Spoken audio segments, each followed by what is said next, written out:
Culture in Valmiki Ramayana. हे खूप दिसायला खूप छान आहे, अट्रॅक्टिव्ह आहे. पण या पुस्तकानंतर, हे पुस्तक वाचल्यानंतर त्या सगळ्या प्रश्नांची उत्तरं मला नक्कीच मिळाली. पण जेव्हा जेव्हा मी वाचत गेलो आणि नंतर मग मला लिटरली खजाना भेटला ॲक्च्युली तसं पाहिलं ना. तर त्यावेळेला नेमके ते काय खात आहेत तर पुस्तक वाच. 24,000 अयोध्येचं वर्णन दिलेलं, त्या काळातली शेती कशी होती, कुंभकर्ण आणि त्याचं जेवण, हा एक मोठा विषय आहे.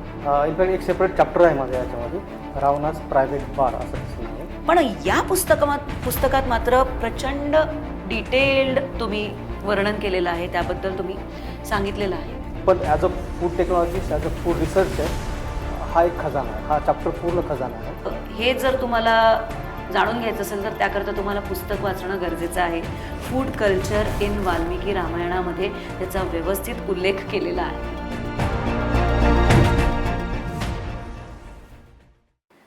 नमस्कार, मी राधिका देशपांडे. आज आपल्या पॉडकास्टमध्ये मी चविष्ट, स्वादिष्ट, परिपक्व आणि परिपूर्ण विषयाला घेऊन बोलणार आहे. तुम्हाला लक्षात आलं असेल की मी नेमकं कशाबद्दल बोलणार आहे, तर अर्थातच खाद्यपदार्थांबद्दल.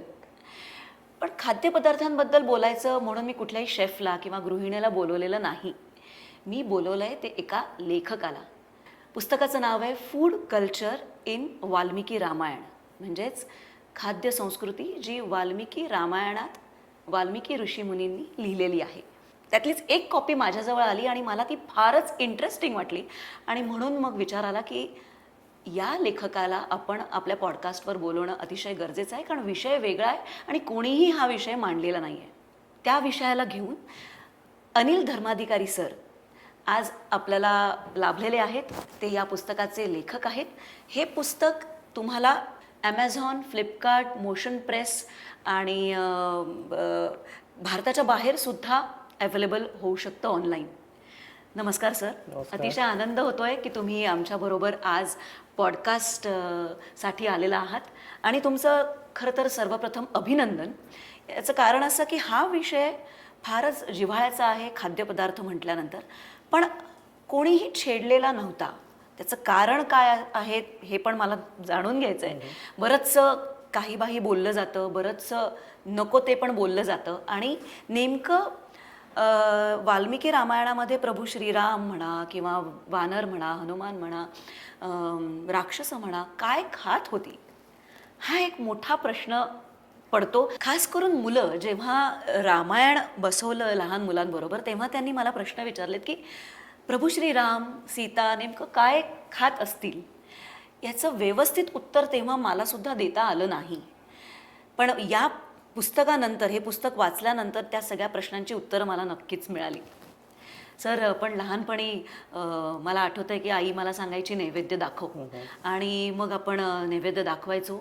तर ते नेहमी गोडधोडच असायचं, किंवा एखादं होम हवन घरी झालं, मोठा कार्यक्रम झाला तर महाराष्ट्रीयन थाली, ज्यामध्ये सगळेच पदार्थ होते महाराष्ट्रातले, वरण भात, भाजी पोळी, ताक, कढी, कोशिंबीर, लोणची, पापड, आणि ते पदार्थ आपण बाप्पाला दाखवायचो. मग बाप्पानी खाल्ल्यानंतर, तो जेवल्यानंतर आपण जेवायचो.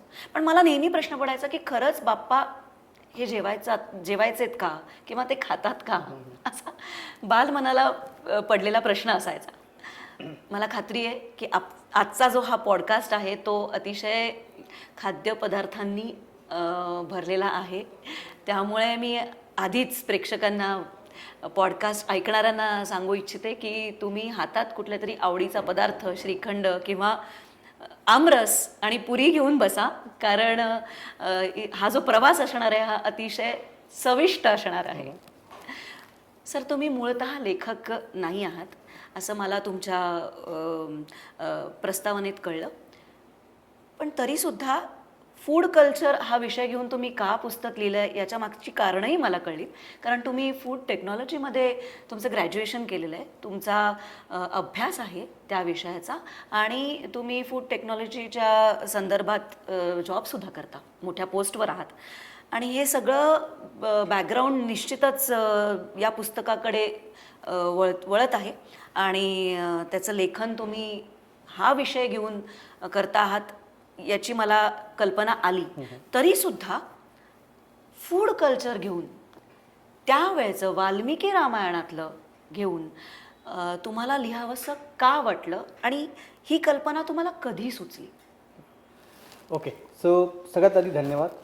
खूप छान प्रस्तावना दिली, खूप छान बॅकग्राऊंड दिलं आणि आता त्याच्यासाठी तुमचे खूप धन्यवाद पहिल्यांदा. आणि आपण हा विषय आता चालू करूया. तर हा जो विचार मनात आला किंवा मी केव्हा रायटिंगचं चालू केलं, तर ॲक्च्युली काय झालं की सगळी प्रवास जो सुरू झाला आपला कोविडपासून, राईट, जेव्हा लॉकडाऊनमध्ये सगळी घरी होते, राईट.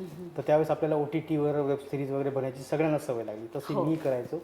नंतर एखाद्या वर्षानंतर सगळ्या वेबसिरीज संपल्या. आता पुढे काय, तर आपण वेगवेगळे पॉडकास्ट पाहायला गेलो, राईट. तर ते पॉडकास्ट पाहताना बरेचसे इंडी कल्चर रिलेटेड माझा इंटरेस्ट असल्यामुळे मी पाहत राहिलो. आणि त्यामध्ये सर निलेश ओक यांचे पॉडकास्ट मी पाहिले. त्यांनी काय केलेलं की रामायणाचा अभ्यास केला. त्यामध्ये स्पेशली जे ग्रहतारे याचे जे पोझिशन्स रामायणामध्ये मेन्शन केल्या, त्या बेसिसवरती रामायण आणि महाभारत दोन्हीचे स्टडी करून त्यांनी रामायणाचे टाईमलाईन्स काढले, एक्झॅक्ट टाईमलाईन्स, आणि ती प्रेझेंट केली. तर ते ऐकताना वगैरे मनात खूप वाटलं की अरे, हे सर एवढं चांगलं काम करतात आपण. आणि परत अजून कसं दुसरे काही पॉडकास्ट ऐकताना असं लक्षात आलं की बऱ्याचशा गोष्टी आपण ज्या पाहतो सिरियलमध्ये म्हणा किंवा कुठे असं आजकाल जे बघतो, त्याच्यामध्ये असं जाणवतं की बऱ्याचशा गोष्टी ओरिजिनल रामायणामध्ये नाहीत, हे नंतर ॲड केलेलं, राईट. तर मग त्यावेळेस विचार मनामध्ये आला की अरे, मग असं आहे तर मग ओरिजिनल रामायणामध्ये नक्की काय आहे. तर तिथून मग एक हे सुरू झालं की मनात की आपण पहिल्यांदा रामायण वाचायला पाहिजे. आपण प्रत्येकानेच रामायण आणि भगवद्गीता हे 2 गोष्टी वाचायलाच पाहिजे. तर तो विचार मनात आल्यानंतर मी वाचायला चालू केलं. आणि जसं आपलं जे एज्युकेशनल बॅकग्राऊंड असतं, राईट, तर काहीही वाचताना आपल्या बॅक इन द माइंड ते असतं की ते आलं तर आपण जास्त इंटरेस्ट करतो, नोट करतो, right? तर मी असंच केलं की वाचायला सुरुवात केली. पहिल्यांदा 1-2 रेफरन्स आले फूडचे किंवा फळाचे वगैरे. पहिल्यांदा थोडं इग्नोर झालं, पण नंतर भरपूर यायला लागले. तर म्हणलं नाही, हे थोडं इंटरेस्टिंग बनतं. तर मग अजून माझा इंटरेस्ट वाढत गेला. मग मी त्यावरती हायलाईट करत गेलो, नोट्स काढत गेलो. आणि ह्या काळामध्ये मागच्या 1 वर्षामध्ये काय झालं, माझा मुलगा 12वीला आहे. आता म्हणजे एक्झाम दिली त्याने. तर तो अभ्यास करायचा एका टेबलवरती, त्या साईडलाच मी बसायचो आणि हे माझं वाचन चालायचं. तर चालत असताना तो माझं मध्ये ब्रेकमध्ये ऑब्झर्व करायचा की मी काहीतरी नोट करतोय किंवा काही हायलाईट करतोय. तर त्यांनी मला सहज विचारलं की तुम्ही बाबा काय करताय. तर मी त्याला सांगितलं असं असं आहे, माझ्या इंटरेस्टच्या गोष्टीत मी नोट करतोय. तर मग त्यांनी मला आयडिया दिली की Y can't you right a book, तुम्ही पुस्तक का लिहा, चांगला मोठा टॉपिक आहे वगैरे. मी त्यावेळेस म्हणलं अरे हो, पुस्तक लिहिणं काही एवढी छोटी गोष्ट थोडीच आहे की पुस्तक लिहायच्यासाठी खूप गोष्टी लागतात, आपल्याला काही त्याचं बॅकग्राऊंड वगैरे काही नाही. पण तो मला बाबा सिरियसली विचार करा. मी म्हणलं ठीक आहे. मग मी लिहित गेलो. माझा विचार त्यावेळेस हा होता की जास्तीत जास्त एखादा आर्टिकल लिहू किंवा एखादा पब्लिश पेपरमध्ये वगैरे. पण बुक हा त्यावेळेस माझ्या मनात नव्हता. पण जेव्हा मी वाचत गेलो आणि नंतर मग मला लिटरली खजाना भेटला. ॲक्च्युली तसं पाहिलं ना, तर पूर्ण रामायणामध्ये एवढे खाद्यपदार्थाचे रेफरन्सेस आहेत की ते मी जेव्हा लिहित गेलो तर नंतर मग मला कळलं की यस, नाऊ हे जे मटेरियल आहे याच्यावरती एक बुक बनू शकतं, राईट. आणि मग तिथून मग सगळ्या गोष्टी पुढे सुरू झाल्या. वा, कमाल. म्हणजे 24,000 श्लोक आहेत, 6 खंड आहेत आणि 537 चॅप्टर्स आहेत.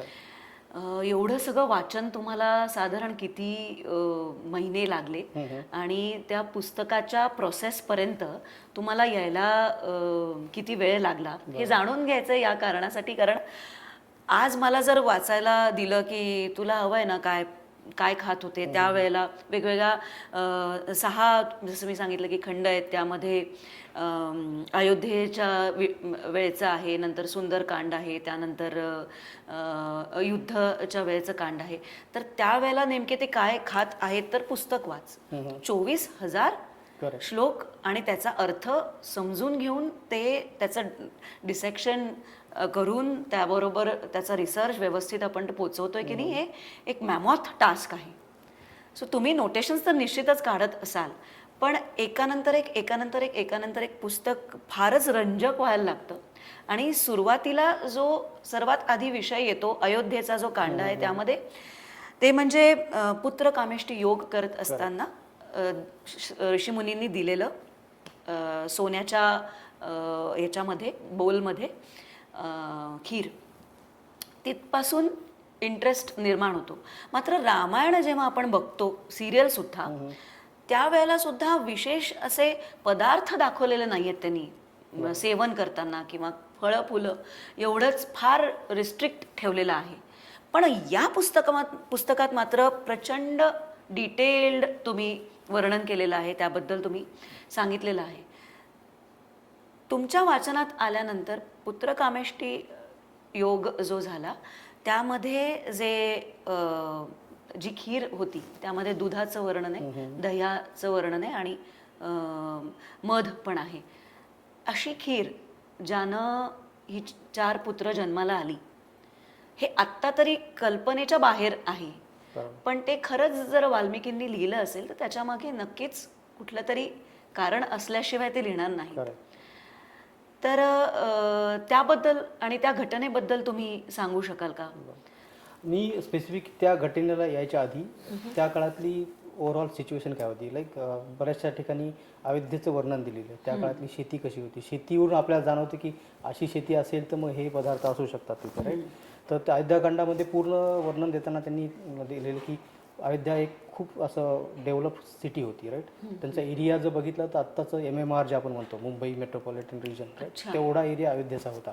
त्यामध्ये वेगवेगळे 7 मजली बिल्डिंग्स वगैरे असायच्या, काय सांगता? राईट. आणि शेतीचं जेव्हा वर्णन येतं त्यामध्ये बरेचसे पदार्थ जे आपण बोलतो, आणि स्पेशली त्या काळची जी समाज रचना होती ती ॲग्रो बेस, आपण शेतीवर अवलंबून होती, राईट. शेतीला खूप महत्त्व होतं. आणि शेतीच्या बरोबर गोधनाला पूर्ण रामायणामध्ये गाई दान देणं म्हणा किंवा गाईच्या रिलेटेड गोष्टी, मग गाय आली की दूध दुभते आलं, राईट, दुधाचे प्रकार आले, सगळे दुधाचे प्रॉडक्ट आले.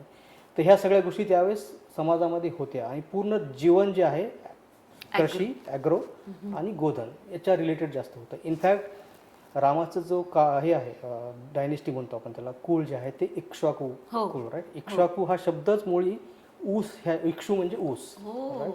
त्या काळामध्ये गंगा आणि यमुनाचा जो बेल्ट आहे, राईट, तिथे ऊसाची शेती खूप असायची. त्यामुळे त्या कुळालाच नाव इक्ष्वाकू झालं, राईट. आता आपण हिंदीमध्ये ईख म्हणतो, eekh is also coming from Ikshvaku, right. तर इतकं महत्त्व होतं की ते कुळच पूर्ण त्या नावावर आलेलं आहे. तर ह्यावरून आपण इमॅजिन करू शकतो की दूध दुभते आहेत, ऊसासारखी कॉम्प्लेक्स शेती आहे, राईट. ऊसाची शेती करणं काही इतकं सोपं नाही, राईट. ज्या अर्थी ऊसाची शेती आहे किंवा बरेच ठिकाणी रिच्युअल्स जे यज्ञ वगैरे आहेत त्यामध्ये जे काही पदार्थ वापरलेले डिस्क्राईब केले, तर ते सगळं पाहिल्यानंतर वाटतं की आत्ताच्यासारखी शेती त्यावेळेस होती. आत्ताच्यासारखी सगळ्या गोष्टी जसं की डाळी, दूध, ऑइल सीड्स, सिरियल्स, गहू, ज्वारीचं तर मेन्शन डायरेक्टली नाही पाहिलं, पण गहू, त्याच्यानंतर पॅडी राईस आपला जो आहे तो, मोहरी वगैरे ह्यासारखे सगळे पदार्थ डिस्क्राईब केले. आणि आता कमिंग टू युअर क्वेश्चन की पायसम, राईट. पायसम मला तर वाटतं की वाल्मिकी रामायणाचा वाल्मिकींचा स्वतःचाच सगळ्यात फेवरेट पदार्थ असेल, कारण खूप वेळेस तो आलेला आहे पूर्ण डिस्क्रिप्शनमध्ये. फक्त जन्माच्या कहाणीला तर आलाय, कारण तिथं कहाणी सुरू होते. तर ते यज्ञातला देव जो येतात ते घेऊन आणि ते राण्यांना देतात आणि त्यानंतर एका वर्षानंतर त्यांचा सगळ्यांचा जन्म होतो. आता कोणी याला म्हणू शकेल की हे अंधश्रद्धा वगैरे वगैरे वगैरे, पण ही स्टोरी आहे, हा इतिहास आहे, हे नाही फिक्शन नाही आहे, राईट. तर हे ऑलरेडी झालंय तिथे, त्यांनी यज्ञ केलाय आणि एका वर्षानंतर त्यांना मुलं सुद्धा झालेली आहेत. आणि साधारण मुलं नाही झाली, असाधारण मुलं झाली, राईट. तर त्याचं जे मानतील त्यांच्यासाठी तर ही सगळ्यात मोठी कहाणी आहे, राईट. तर ज्या अर्थी माझं याच्यातलं कन्क्लुजन हे होतं की पायसम होता, त्या अर्थी तिथे दूध दुभते होते, गहू तांदूळ ह्या गोष्टी होत्या, शुगर होती, राईट. इनफॅक्ट शुगर, साखर जे आहे, राईट, ते सुद्धा रामायणामध्ये 2-3 ठिकाणी आहे की नुसतं साखर नाही, गूळ, साखर बनवण्याची टेक्नॉलॉजी त्यांना माहीत होती, राईट. आणि आपल्या माहिती पायसमध्ये आपण वरतून केसर टाकतो किंवा ड्रायफ्रुट्स टाकतो, हे सगळे पदार्थ त्यामध्ये होते, राईट. तर त्यावेळेस ह्या सगळ्या गोष्टी नुसत्या अवेलेबल नव्हत्या, तर पॉप्युलर होत्या, राईट. सगळ्यांना ते माहीत होतं आणि सगळ्यांच्या आवडीचे पदार्थ होते. जेव्हा कुठे असा मोठ्या फीस्टचा म्हणा असं वर्णन आहे, तिथं पायसम हा डेफिनेट शब्द आलेला आहे. तर पूर्ण रामायणात मी काउंट करण्याचा प्रयत्न केला, एका वेळेनंतर तुम्ही काउंट करणं सोडून सुद्धा दिलं, इतके वेळेस पायस आहे. जवळपास 50-60 वेळेस तुम्ही स्वतः काउंट केलं पूर्ण रामायणामध्ये पायस. तर ही असं पायसमबद्दल बोलायचं तर एवढ्यात आपण हे करू शकतो. वा सर, वाल्मिकी रामायणाबद्दल आपण ऐकतो आणि त्याचबरोबर रामायणाचे वेगवेगळे व्हर्जन्स पण आपण पाहिलेले आहेत, ऐकलेले आहेत. अनेक लोकांनी रामायणावर लिहिलेलं आहे. मग वाल्मिकी रामायणाच तुम्ही रेफरन्ससाठी का घेतला? बरोबर, एकदम चांगला प्रश्न. कारण सगळ्यांनाच, कारण प्रत्येकाच्या घरी रामायण आहे, राईट. प्रत्येकाचं वेगळं रामायण आहे. आपण म्हणतो ना आपला राम, राईट. तर सगळ्यांचं राम आहे. तर मग वाल्मिकी रामायणच का? तर सध्या भारतामध्ये जे ऑफिशियली रिकग्नाइज 300 व्हर्जन आहेत स्पेसिफिकली. आणि इंडियाच्या बाहेर साऊथ ईस्ट एशिया वगैरे हे जर पकडले तर थाउजंड्स ऑफ व्हर्जन्स आहेत. तर वाल्मिकी रामायण हेच का? तर सगळ्यात पहिलं व्हर्जन ते आहे. सगळ्यात आधी कोणी रामायण लिहिलं तर वाल्मिकी ऋषींनी लिहिलं. दुसरी महत्त्वाची गोष्ट म्हणजे वाल्मिकी हे समकालीन होते रामाच्या. कारण जेव्हा सीतेला नंतर पाठवतात वनवासात, त्यावेळेस ते सीता वाल्मिकी ऋषींच्या आश्रमात राहिलेली, राईट. आणि अजून एक महत्त्वाची गोष्ट, एक तर समकालीन आहे, त्यांना सगळी स्टोरी माहीत होती, त्यांनी स्वतः लिहिलेली ती. आणि दुसरी गोष्ट म्हणजे रामाने स्वतः व्हॅलिडेट केलेली आहे. आणि हे सगळ्यात मोठा पॉईंट बरेच जण विसरून जातात किंवा लक्षात येत नाही. फक्त सगळे म्हणतात समकालीन आहे, पण हे रामानं स्वतः ऐकलेली स्टोरी आहे. कारण जेव्हा लवकुश अयोध्येत येतात आणि रामाच्या समोर ही पूर्ण कहाणी गातात ते ॲक्च्युली, कारण हे छंदामध्ये आहे, हो. आणि हे रामाच्या समोर गायलेली स्टोरी आहे. आणि रामानं अर्थात तिथं गायली म्हणजे व्हॅलिडेट झालं ते, राईट. हो, तर ते रामानं व्हॅलिडेट केलेली स्टोरी आहे. म्हणून सगळ्यात चांगला सोर्स म्हणलं तर वाल्मिकी रामायण. कधीही रामायणाचा कोणाला अभ्यास वगैरे करायचा तर वाल्मिकी रामायणाच्या दुसरीकडे गेलात तर मी म्हणेल की तेवढा ऑथेंटिक सोर्स नाही. आणि त्यामुळे मी वाल्मिकी रामायण. बरोबर आहे. व्हॅलिडेट म्हटल्यानंतर मला ते सिरियल मधला एक तो सीन आठवला, ज्यामध्ये ते म्हणतात की माझ्या डोळ्यातनं पाणी आलं, ही सगळी कहाणी माझी आहे, तुम्हाला कोण आहात तुम्ही की तुम्हाला हे माझी संपूर्ण कहाणी माहिती आहे. ऋषीमुनी काय खात होते, काय जेवत होते, कारण आपण जे खातो तसे आपण वागतो, आपण आपल्या अन्नानीच बनलेलो आहोत. तर त्यावेळेला ते काय जेवत असतील. आणखीन जेव्हा याच्याकरता शिक्षणासाठी गेलेत छोटे छोटे राम, लक्ष्मण, भरत आणि शत्रुघ्न, तर तेव्हा त्यांचं डाएट काय असेल याबद्दल तुम्ही थोडंसं सांगू शकाल? त्या अभ्यास करता करता काय जेवत असतील किंवा खात असतील? तर ॲक्च्युली कसं आहे माहिती आहे का, रामायणामध्ये असं स्पेसिफिक वर्णन नाही की राम जेव्हा शिकायला होते आश्रमामध्ये त्यावेळेस एक्झॅक्टली काय काय खात होते असं नाही. कारण आपल्याला त्याच्या आधी मी अजून एक थोडं बॅकग्राऊंड देतो की मी जेव्हा अभ्यास करायचो किंवा कोणी अभ्यास करेल, स्पेशली फूड कल्चर जर आपल्या रामायणातून शोधून काढायचं तर 2-3 गोष्टी त्याच्यामध्ये. एक तर वाल्मिकी रामायण हे संस्कृतमध्ये आहे, बरोबर. दुसरी गोष्ट की हे छंदामध्ये लिहिलं, संस्कृत छंद म्हणजे पोएटिक फॉर्म येतं, राईट. आणि तिसरी गोष्ट म्हणजे मी स्वतः काही संस्कृत शिकलेलो नाही, राईट. शाळेमध्ये मराठीमध्ये माझं शिक्षण झालेलं आहे आणि एवढं व्हास्ट आहे, पोएटिक आहे. आणि त्याच्यामधून फूड रिलेटेड जे रेफरन्सेस काढताना बऱ्याच वेळेस गल्लत होऊ शकते, बऱ्याच वेळेस आपलं इंटरप्रिटेशन रॉंग होऊ शकतं, कारण ते पोएटिक असतं, कवितात्मक असल्यामुळे. राईट. तर आणि अजून एक महत्त्वाचं की हे रामायण लिहिलं ती रामाची स्टोरी आहे, की त्याच्यामध्ये फूड लिहायसाठी मुद्दाम बसलेले नव्हते, बरोबर. रामाची स्टोरी आहे आणि त्याच्यामधून आपल्याला हे छोटे छोटे रेफरन्स जिथे भेटतात ते काढायचे आणि ते मांडायचे होते मला, राईट. तर त्यामुळे मी सांगतो की असं स्पेसिफिक लिहिलं नव्हतं की राम इथे गेल्यानंतर हे खात होते किंवा मुनी इथं असताना हे खात होते, असं कुठे नाही. पण जेव्हा आपण वाचतो त्यावेळेस कळतं की हां आता इथे हे आहे, तर इथे हा रेफरन्स आलेला आहे. तर जनरली जर सांगायचं झालं तर जे काही सात्विक पद्धतीचे लोक होते, राईट, जे सात्विक वागण्या बोलण्या, एक्झाम्पल ऋषी मुनी वगैरे, त्यांचे तप असायचे वेगवेगळे. आता त्याच्यामध्ये आपण आपल्या बऱ्याच ठिकाणी माहिती आहे की काही ऋषींचे तप असे असते की ते काही खातच नव्हते, राईट, पूर्ण फास्टिंग करायचे. काही जण फक्त पाणी पित होते, राईट. पण रामायणामध्ये जे काही गोष्टी स्पेसिफिक लिहिल्या त्यामध्ये फलमूल हा शब्द बरेचसे वेळा असतो. जे काही वनवासात राहतात किंवा जे काही ऋषी मुनी आहेत, आश्रम आहेत, तिथं फलमूलं आणि दूध दुभते, हे म्हणजे दधी, क्षीर वगैरे हे शब्द सगळीकडे आहेत. तर एक आपल्याला कन्क्लुजनला हे करता येईल की त्या टाईपचे लोक की ज्यांना सात्विक राहायचं, त्यांचं वागायचं सगळं सात्विक आहे, ते फलमूलं जे की वनामध्ये भेटतात आणि गायीपासून भेटणारे प्रोडक्ट्स म्हणजे दुधा, मिल्क अँड मिल्क प्रोडक्ट आपण जे म्हणतो ते सगळे खात होते ते, असं माझं कन्क्लुजन. सर, तुम्ही कौसडी या छोट्याशा गावातनं आलेला आहात आणि परभणी डिस्ट्रिक्टमध्ये कौसडी असं म्हटल्यानंतर कुतूहलानंच कौसल्याशी संबंधित आहे का काय ते गाव, असं मला प्रश्न पडला अचानक. आणि कौसल्या रामाला जेव्हा तो वनवासाला निघाला, आता मी एकारांती वापरते कारण तो अतिशय राम हा अगदी माझ्या जवळचा माझा आराध्य दैवत आहे. तेव्हा आधीच मला प्रेक्षकांनाही सांगायचं आहे की चुकून माकून जर अरे केलं तर ते अक्षरशः प्रेमापोटीच आहे. तर प्रभू श्री राम जेव्हा ते गेले वनवासाला निघाले होते, तर तेव्हा कौसल्यानी तिच्या महालात प्रचंड पद्धतीचे वेगवेगळे खाद्यपदार्थ आणून ठेवलेले होते, ज्याला प्रभू श्री राम पुढे नाही म्हणाले. याचं कारणही तुम्ही मला सांगाल. पण त्यांनी आणून ठेवले होते त्याच्या सेवनासाठी. तर कौसल्या स्वयंपाक करू शकत होती का, असा कुठे काही उल्लेख आहे का? आणि इन जनरल अशी कुठे रेसिपी दिलेली आहे का तुम्ही तुमच्या पुस्तकामध्ये पण, किंवा वाल्मिकींनी पण कुठल्या तरी एखाद्या पदार्थाची रेसिपी आहे का? तर त्याचे 2 पार्ट आहेत. मी पहिला पार्ट आधी गावाचं नाव काढलं त्यामुळे आधी ते क्लिअर करतो.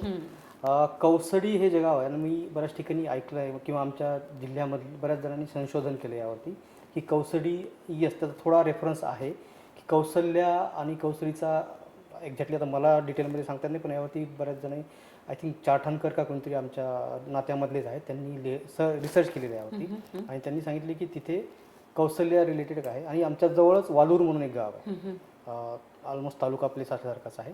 तर वालूर हा वाल्मिकी ऋषीशी सुद्धा निगडीत आहे. तर मे बी कुठेतरी असेल लिंकेज वगैरे काय, तर त्यामुळे ते आलं असं कुठेतरी काय असेल ते, पण येस तो रेफरन्स आहे.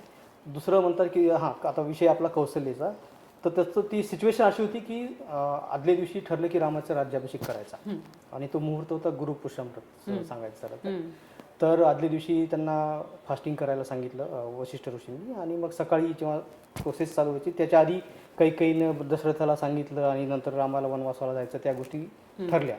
हे ठरल्यानंतर मग तो सगळ्यांना राम म्हणजे तो म्हणजे राम प्रभू सगळ्यांना भेटायला जातात. तर सगळ्यात आधी अर्थात कौशल्याला भेटायला जातात. तर तिथे जेव्हा गेले त्यावेळेस अर्थात तो पॅलेस आहे राईट, आणि कौशल्या सगळ्यात मेन क्वीन होती राईट, राणी होती. तर ती पूर्ण खाण्यापिण्याच्या गोष्टी सगळ्या डिस्क्रिप्शन आहे त्यामध्ये भरपूर गोष्टी ठेवल्या आहेत. जे एका पॅलेसला शोभेल अशा सगळ्या गोष्टी तिथे होत्या खाण्यापिण्याच्या बाबतीत. आणि अर्थातच कोणतीही आई आपल्या मुलाला आल्यानंतर सगळ्यात आधी खाण्यापिण्याचाच विचारेल राईट. एक्झॅक्टली तसंच झालेलं आहे. कौशल्या आल्यानंतर बाकी काही विचारत नाही रामाला, हे आहे आधी हे खाऊन घे नंतर आपण बोलू, ह्या टाईपचं कन्व्हर्सेशन आहे तिथे. तर त्यावेळेस राम म्हणतात की माते तू हे दिले ते सगळं ठीक आहे, पण मला आता याचं सवय मोडावं लागणार आहे. आता मी 14 वर्ष वनात राहायचं ठरवलंय, त्यासाठी मला ह्या सगळ्या गोष्टी आता टाळाव्या लागतील आणि आता माझे पुढचे 14 वर्ष मला फळं मुलं आणि जे काही वनात भेटेल त्याच्यावरच राहायचं. तर मला ह्या आमिषामध्ये तू पाडू नकोस. आमिष हा शब्द आहे आणि हा शब्दावर मी बरंचसं बुकवरती लिहिलं आहे की हा शब्दच फार कन्फ्युजिंग आहे ॲक्च्युली. त्याचं जर ट्रान्सलेशन तुम्ही इंग्लिशमध्ये केलं तर आमिष मीन्स मीट. आता त्यामुळं बरेचसे लोक याला त्या अर्थानं घेतात की कौशल्यानं मीट ऑफर केलं आणि रामाने नाही. पण तसं नाही, आपण आमिष मराठीमध्ये सुद्धा बोलतो. आमिष म्हणजे प्रलोभन सुद्धा आपण बोलतो, आपल्याला सगळ्याच माहिती आहे. माझं इंटरप्रिटेशन तसं असं आहे की प्रलोभन आहेत हे सगळे, ह्या प्रलोभनापासून मला दूर जायचंय कारण आता मी 14 वर्ष वनवास स्वीकारला, तर मला हे देऊ नको. तर असं मी बुकमध्ये मांडलं. त्या सगळ्या गोष्टींचा त्यांनी त्याग करूनच मग ते पलीकडे गेलेत. आणि त्यांनी सर पिंडदान त्यामध्ये सुद्धा खाद्यपदार्थ आले. बरोबर. म्हणजे 2 गोष्टींना एकत्र करून तांदूळ आणि गन्ने का रस म्हणजे ऊस आणि या सगळ्या गोष्टींचा असा एक छोटीशी मूद करून ते गेलेल्या व्यक्तीला तेव्हा सुद्धा आपण काळजी घेतो की तो त्याचं पोट भरलेलं राहील किंवा त्याला अन्नातून आनंद देण्याचा प्रयत्न करतो. तर तुमच्या पुस्तकात उल्लेख आलेला आहे तो जटायू गेल्यानंतर तेव्हा पिंडदान कुठल्या प्रकारचं केलं त्यांनी, हा एक फार वाचण्यासारखा विषय होता. आणि दशरथाबद्दल त्यांना कळल्यानंतर सुद्धा त्यांनी तिथे एक छोटीशी पूजा करून पिंडदान केलं. तर त्यावेळेला कुठल्या गोष्टींचं पिंडदान केलं तुम्ही लिहिलेलंच आहे, पण प्रेक्षकांना जर तुम्ही सांगू शकलात की त्यांनी पण पिंडदान केलं होतं आणि त्या कुठल्या पद्धतीने केलं होतं हे जर तुम्ही सांगितलं तर. सध्या आपण जेव्हा पिंडदान हा कन्सेप्ट बोलतो किंवा आपण पिंडदान वगैरे बोलतो की आपल्या डोळ्यासमोर 2-3 गोष्टी असते की राईसचे असे मोठी बनवल्या जातात आणि त्याच्यावरती उडीद, ब्लॅक उडीद असतो तो किंवा ब्लॅक तीळ वगैरे ह्या टाईपच्या गोष्टी आणि रिजनल त्याला डिफरन्सेस आहेत, पण जनरली राईस असतो राईट. तर जेव्हा भरत भेटायला येतात, भरत आणि रामाची भेट होते आणि पहिल्यांदा कळतं रामाला की दशरथ राजे निर्माण झालं त्यांचं. तर ते पिंडदान करण्यासाठी मग त्यांनी तिथे सुद्धा पिंडदानाची आहे. तर तिथे राईस तर त्यावेळेस अवेलेबल लगेच नव्हता कारण वनात प्रत्येक गोष्टी प्रत्येक ठिकाणी अवेलेबल असतील असे नसतं. त्यांनी तिथे इगुदी हा शब्द आहे, इगुदी झाड पण झाड, इगुदीचे फळं असतात. इगुदी म्हणजे आपल्या मराठीमध्ये त्याला हिंगण बेट म्हणतात. माझ्या लहानपणी मला चांगलं माहिती आहे की हिंगण बेट असतं, त्याला मोठाले असे फळं असतात, ते मध्ये गर असतो त्याच्या आणि त्या झाडाला भरपूर काटे वगैरे असतात. तर त्या फळाचा रस. हे झाड तुम्ही कुठे पाहिलं? मी माझं बालपण परभणीच्या आसपास गेल्यामुळं गोदावरी काठेला माझा आजोळ आहे गुंज म्हणून आहे, तिथे मी हे खूप झाडं पाहिले नदीच्या काठेबरोबर. एवढे ते काटे इनफॅक्ट बऱ्याच वेळेस काटे ते जपून चालावं लागत होतं. रुततात, हां. आणि असे मोठाले फळ असतात त्याचे आणि त्याला ड्राय टर्फल होतं, जसं आपलं बेलाचं फळ असतं ना हो. त्या टाईपचंच फळ आहे आणि त्याच्यामध्ये गर असतो. तर रामानं जेव्हा ते पिंडदान केलं तर त्या दोन्ही वेळेस जटायूच्या वेळेस आणि यांच्या वेळेस सुद्धा त्याचा गर आणि त्याच्यामध्ये दुसऱ्या काही गोष्टी टाकल्या ते लिहिलेलं नाही, पण ते गर हे करून त्याचे पिंड करून ते पिंडदान करून ती पूर्ण रिच्युअल केली त्यावेळेस. आणि जटायूच्या वेळेला केसरी आणि अजून एका पक्षाचं नाव होतं ते- करेक्ट, कारण जटायू हा म्हणजे पक्षी आहे आणि तो मीठ भक्षण आहे. हो. तर मग त्या टाईपचं त्याला फूड त्यावेळेस पिंडदानासाठी वापरायचं सुद्धा. हो. तर त्यावेळेस सुद्धा जे हे रोहिणी किंवा 2-3-4 टाईपचे मृग म्हणजे आपले हरिण असतात, हो. त्याची शिकार करून ते मीठ पिंडदान वापरलं जातं. अरे बापरे, म्हणजे राम सुद्धा हिंसा करायचे असं म्हणायचंय तुम्हाला? आता म्हणजे हा हा काय कसं correct. त्याला आपण हे करायचं की त्यांनी बरोबर पिंडदानासाठी ऍक्च्युली कसं आहे माहिती आहे का, त्या काळामध्ये आता हा जो आपला समजा मीठ खाणं म्हणा, नॉनव्हेज वगैरे ह्या गोष्टी, ह्या जे टॅबू आपण सध्या करतोय राईट, तर हा विचार आता आपण करतोय कन्सिडरिंग आत्ताची सिच्युएशन राईट. तर त्या काळामध्ये जर बघितलं तर बऱ्याचशा गोष्टी आपले जे 4 वर्ण आहेत राईट त्यानुसार होत्या, की सपोज क्षत्रिय त्यांचं कामच होतं की युद्ध करायचं राईट, त्यासाठी त्यांना प्रॅक्टिस करायला लागत होती. उद्या समजा कोणी आलं तर आपण रेडी पाहिजे ना त्या युद्धासाठी.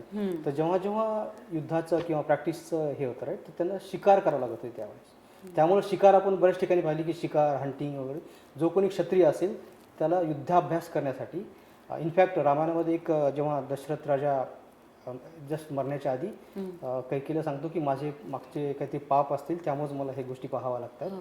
तर ते डिस्क्राईब करताना श्रवण बाळाची कहाणी आपल्याला माहिती आहे सगळं राईट. तर ती सांगतो दशरथ राजा. तर त्यावेळेस म्हणतो की मी शिकारीला जातात सराव सराव, तर त्यावेळेस शब्द आहे व्यायामक करत, म्हणजे त्यांच्यासाठी व्यायाम होता. करत. अच्छा. प्रत्येक क्षत्रियासाठी शिकार करणं हा एक व्यायाम किंवा प्रॅक्टिस म्हणू शकतो. आणि नंतर थोडा विचार केल्यानंतर माझ्या हे सुद्धा जाणवलं की जनरली जेव्हा शिकारचं वर्णन येतं त्यावेळेस आपल्या 2च प्राणी जनरली आपण पाहतो, की एक तर हरणाची शिकार करतात किंवा रानडुक्कर राईट. तर मग नंतर मला विचारानंतर कळालं की हे 2च प्राणी का, बाकी का नाही. आता तर सगळे वेगळे शिकार होतात, पण त्यावेळेस जेव्हा जेव्हा डिस्क्रिप्शन आहे त्यावेळेस आयदर हरिण किंवा रानडुक्कर. तर हरणाचं असं की माझ्या विचारानुसार हरिण हा सगळ्यात चपळ प्राणी आहे. हरिण फास्टेस्ट नाही, फास्टेस्ट चिता आहे, पण चपळ म्हणलं तर हरिण आहे राईट.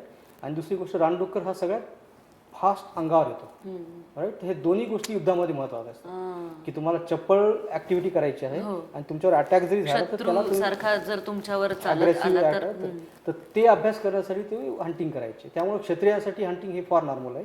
आणि परत पुढे आपण जेव्हा डिस्कस करू तेव्हा हे कळता येईल की ह्या गोष्टी समाजामध्ये ऍक्सेप्टेड होत्या. नॉनव्हेज खाणं हे टॅबू नव्हता त्यावेळेस, नॉनव्हेज खायचे. आजही नाहीये, आजही नाही, पण तेच त्यात विभाग नाही. ज्याला खायचं त्याला खाऊ शकतात, ऍक्सेप्टेबल आहे. जसं आता मी म्हणतो आमच्या बऱ्याचशा मित्र सगळे असतात, एका टेबलवर बसून मी नॉनव्हेज समजा माझा मित्र खात असला मी व्हेज खातो, तो जसं मला ऍक्सेप्टेबल तसं त्या काळात सुद्धा होतं. आणि तसं सगळ्यांनी घ्यायला पाहिजे. याचा दुसरीकडे कुठं दुसरे इंटरेस्ट पकडून त्याला दुसरीकडे डिस्कशन करायचं अर्थ नाही. जे होतं ते आहे आणि ऍक्सेप्टेड आहे. आणि हे वर्षानुवर्ष म्हणजे थाउजंड्स ऑफ इयरचं आपण म्हणतो आहे, रामायणाचं टाइमलाईन आपण 14,000 वर्ष म्हणतो. तेव्हापासून ह्या गोष्टी समाजात आहेत, ऍक्सेप्टेड होत्या. फक्त एवढं की आपल्याला ठरवायचं की आपल्याला कशी प्रवृत्ती पाहिजे, हिंसक प्रवृत्ती पाहिजे, सात्विक प्रवृत्ती पाहिजे, आणि त्यानुसार आपलं डाएट होणं. आता समजा मला पूजा करायची, ऑब्व्हियसली मी थोडंसं देवासाठी सगळ्यात चांगल्या गोष्टी म्हणेल. आणि त्यामुळे तुमचा जो सुरुवातीचा जो हे होता की देवाला गोडधोडच का करायचं, कारण मला ते चांगलं वाटतं, सात्विक वाटतं, म्हणून मी ते देवाला ते देतो.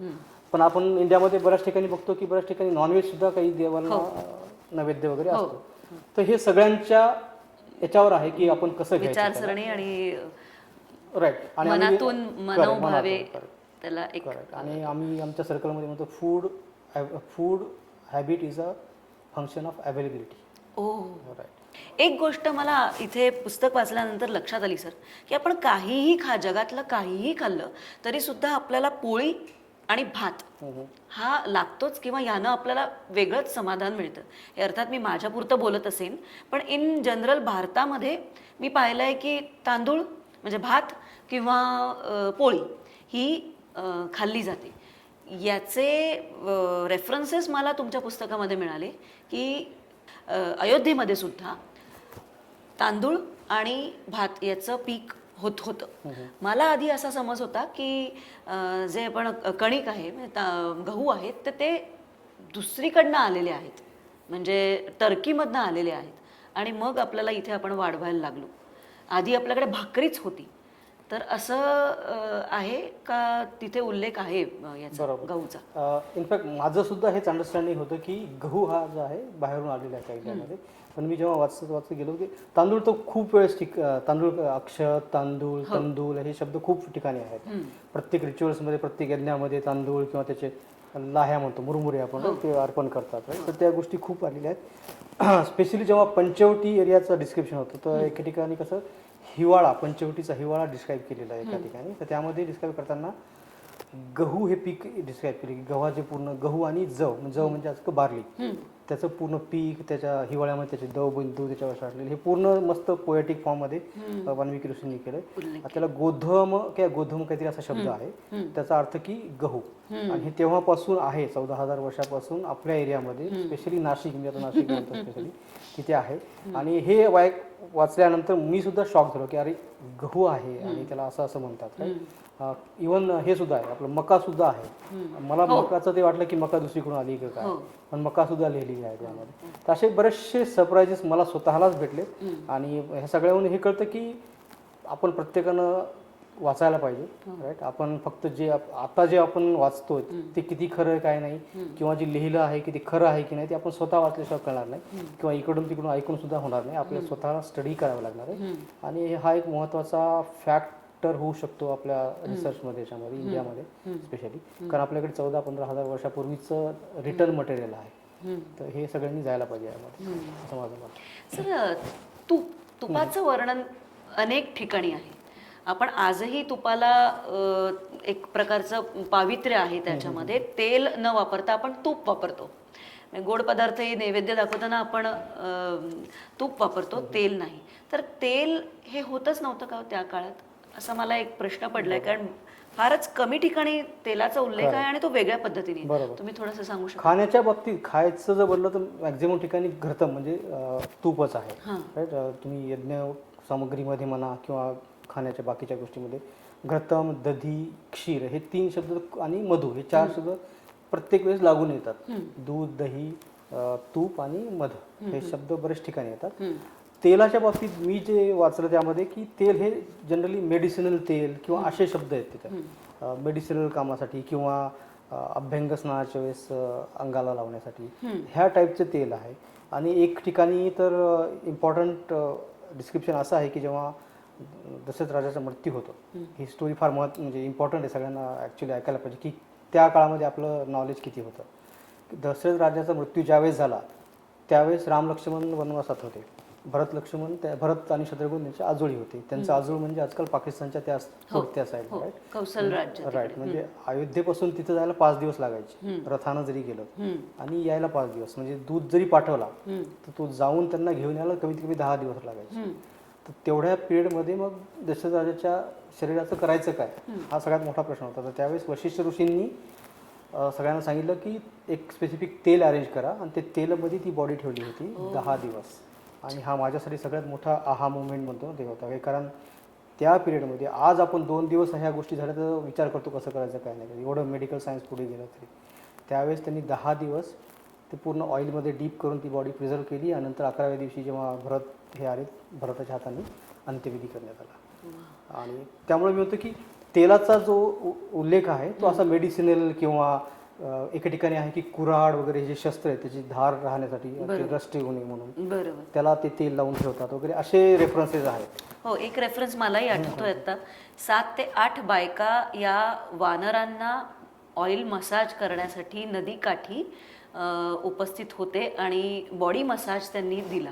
तर मला असं वाटतं तुम्ही जे म्हणताय की मेडिसिनल पर्पजेससाठी तेल वापरलं जायचं, तर त्याचं एक स्पष्टीकरण तिथे दिलेलं आहे. आणि ते सुद्धा म्हणजे त्या काळी सुद्धा स्पा ट्रीटमेंट होती.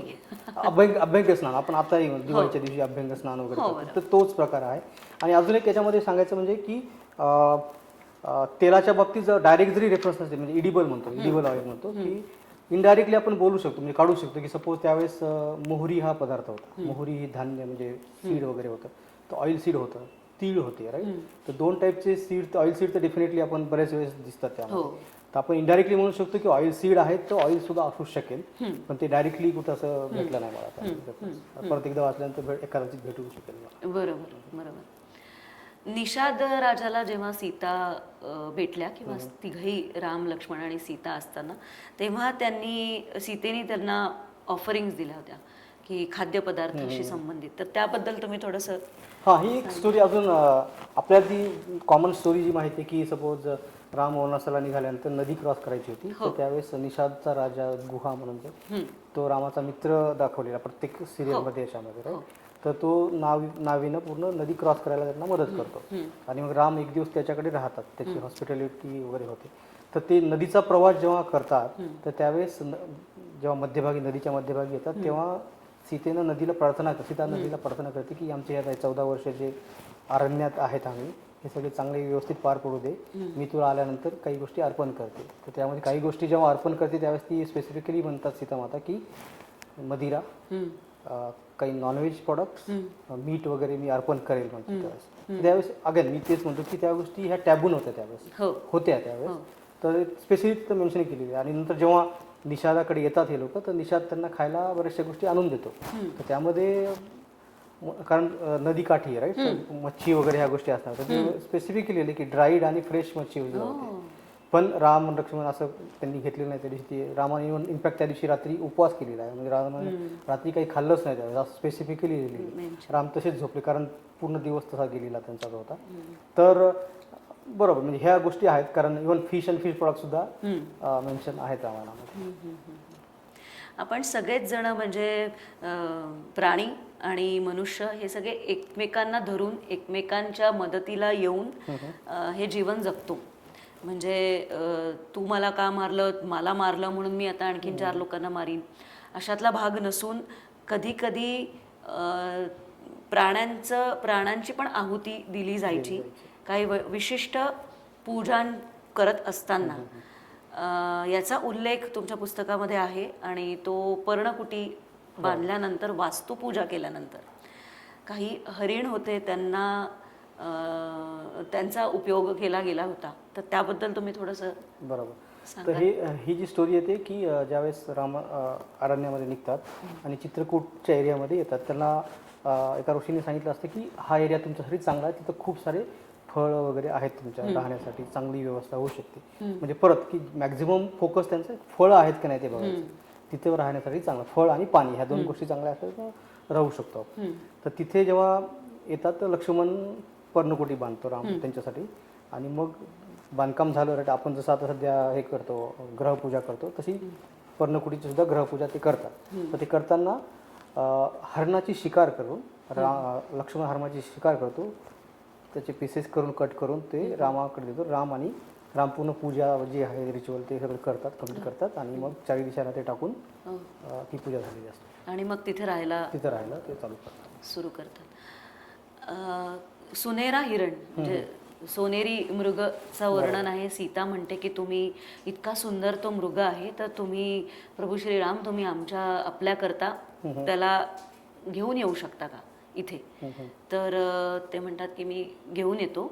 तर ते खाण्यासाठी असेल का त्याचं आसन बनवण्यासाठी असेल, असं तुमचा काय अंदाज नाही म्हणणार मी, पण रेफरन्स मी वाचलं आणि मी जे एक्झॅक्टली लिहिलेलं आहे रामायणामध्ये त्यामध्ये कुठेही सीता माता म्हणत नाही की मला खाण्यासाठी पाहिजे, कुठेही एक सुद्धा शब्द नाहीये. आणि याचाच बरेचसे लोक काय करतात, निगेटिव्ह वापर करतात की सीतेला ते म्हणजे ज्या अर्थी त्यांनी हंटिंग केली, ज्या अर्थी त्यांनी हे केलं की त्यांना ते खात असतील वगैरे, पण असं कुठं डायरेक्टली रेफरन्स नाहीये.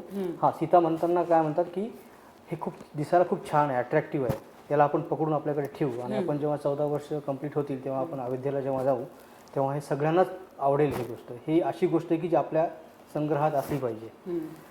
शक्यतो त्याला जिवंत पकडा, नाहीच झालं तर जर एनीहाऊ तो मारला गेला तर त्याचं कातडी तरी ॲटलिस्ट आला आमच्याकडे, कारण तशी कातडी बाकी मी कुठं बघितलेली नाही. सगळ्यात सोनेरी वगैरे ह्या टाईपचं डिस्क्रिप्शन आहे तिथे. तर फक्त मला एवढंच म्हणायचं की याच्यावरून लोक जे निगेटिव्ह गोष्टी करतात की नाही तिला ते खाण्यासाठीच पाहिजे होतं किंवा ते खातच होते, असं कुठेही लिहिलेलं नाही. इनडायरेक्टली लोक काही कन्क्लुजन काढू शकतात, पण असं कुठेही लिहिलं नाही. मेन तिथं होतं की ती सगळ्यात युनिक होता तो हरिण जो होता सुवर्ण, आणि तसं कुठं पाहिलेलं नव्हतं. आणि तिचं म्हणणं असं होतं की हे आपल्या संग्रही असावं, आपल्या बाजूला असावं, आणि आपण अयोध्येला गेल्यानंतर सुद्धा सगळ्यांना आवडेल असं लिहिलं त्या. अच्छा, मग त्याचा खाण्यासाठी त्यांनी उपयोग केलेला असं कुठेही लिहिलेलं नाही. इनफॅक्ट आता ते आपला पुढचा टॉपिक होईल, पण असं डायरेक्टली कुठंच खाण्याचा रेफरन्स नाही. बरोबर आहे. आणि शबरीची बोरं ही शबरीनं चाखून बघितली होती आणि मग प्रभू श्रीरामांना दिली, असंच वर्णन आहे ना वाल्मिकी रामायणात? नाही, हा एक चांगला डिस्कशन पॉईंट आहे. इनफॅक्ट आपण जेव्हा म्हणतो ना, बऱ्याचशा गोष्टी आपण सिरियलमध्ये याच्यामध्ये बघतो आणि त्याच पॉप्युलर व्हर्जन होतात, हो. पण असं कुठं नाही आहे. जेव्हा ते चॅप्टर मी वाचला किंवा आपण वाचू शकता की तिथे वर्णन असं आहे की रामाला कळतं की इथं आश्रम आहे, तिथे शबरी आहे, त्यांना तिथे भेटायचं आहे ना, तिथे पुढचा मार्ग शबरी सांगणार असतो. त्या रामाला एका आधीच्या ऋषींनी सांगितलं असतं तिथं जायचं. तर तिथे जेव्हा राम लक्ष्मण जातात तर शबरीला आधीच तिच्या गुरूंनी डिस्क्रिप्शन सांगितलं असतं की असे हे 2 राजपुत्र आहेत, अशा अशा वेशामध्ये तुला येऊन भेटतील. पाहता क्षणी ती ओळखते की हे राम लक्ष्मणच आहे. आणि मग आल्यानंतर पाहुणचार जसं करायचं, पाणी वगैरे देणं, हातपाय धुणं वगैरे, त्या गोष्टी झाल्यानंतर एक असं टोकरी आणून शबरी देते तिथे. तर त्यामध्ये ती म्हणते की हे मी जे रानावनातून गोळा करून आणलेलं आहे हे तुमच्यासाठी देते, तुम्ही त्याला स्वीकार करा. एवढंच म्हणते. त्याच्यामध्ये ना बोर लिहिलेलं आहे, ना आंबा लिहिलेलं आहे, ना कोणत्या फळाचं नाव सुद्धा नाहीये. आणि हे तर पुढची गोष्ट की ते टेस्ट केलंय का उष्ट करून दिलेलं हे तर नाहीच, डेफिनेट नाहीये. आपण सेम क्वेश्चन मलाही पडला, मग हे आलं कुठून एक्झॅक्टली, एवढं आपण पॉप्युलरली म्हणतो हे. तर हे नंतर पद्मपुराणामध्ये कोणीतरी म्हणजे पद्मपुराण ज्यांनी लिहिलं तर तिथे लिहिलं की असं आहे. तर तिथं मे बी त्यांचा सांगण्याचा अँगल वेगळा असेल की त्या काळामध्ये शबरी म्हणजे वेगळ्या वर्णाची होती, हे क्षत्रिय वगैरे होते, तरी रामाने इतक्या आपुलकीने तिच्यासोबत बोलले, भेटले, हे केलं, आणि तिचा सुद्धा नंतर उद्धार झाला. राईट. तर हा पॉईंट न लिहिण्यासाठी त्यांनी मग ते पद्मपुराणामध्ये ह्या गोष्टी ऍड केल्या, असं माझं. सगळ्यांना इन्क्लुझिव्ह, म्हणजे सगळे आपलेच आहेत आणि आपण सगळ्यांचे आहोत असं. सर, राम आणि लक्ष्मण वनवासाला निघाले होते आणि भरताला जेव्हा कळलं की हे असे निघून गेलेले आहेत, तेव्हा त्यांच्या शोधासाठी भरतसुद्धा त्याच्या पाठोपाठ निघालेत आणि ते पोचलेत भरद्वाज ऋषीकडे. आणि त्यांनी त्यांना म्हटलं की जरा आराम करा, विश्रांती घ्या, तुमच्याही सैन्याला बोलवून घ्या आणि मी तुमचं थोडं आदरातिथ्य करतो. आणि त्यामुळे त्यांच्या याच्यामध्ये कुटीमध्ये त्यांनी अमाप अशा गोष्टी सांगितल्या, जसं की वेगवेगळी फळं, फुलं, कंद, मुळं इतकी सुंदर, इतकी मधुर होती, जसं काही ती एक dancing girls are serving them असं.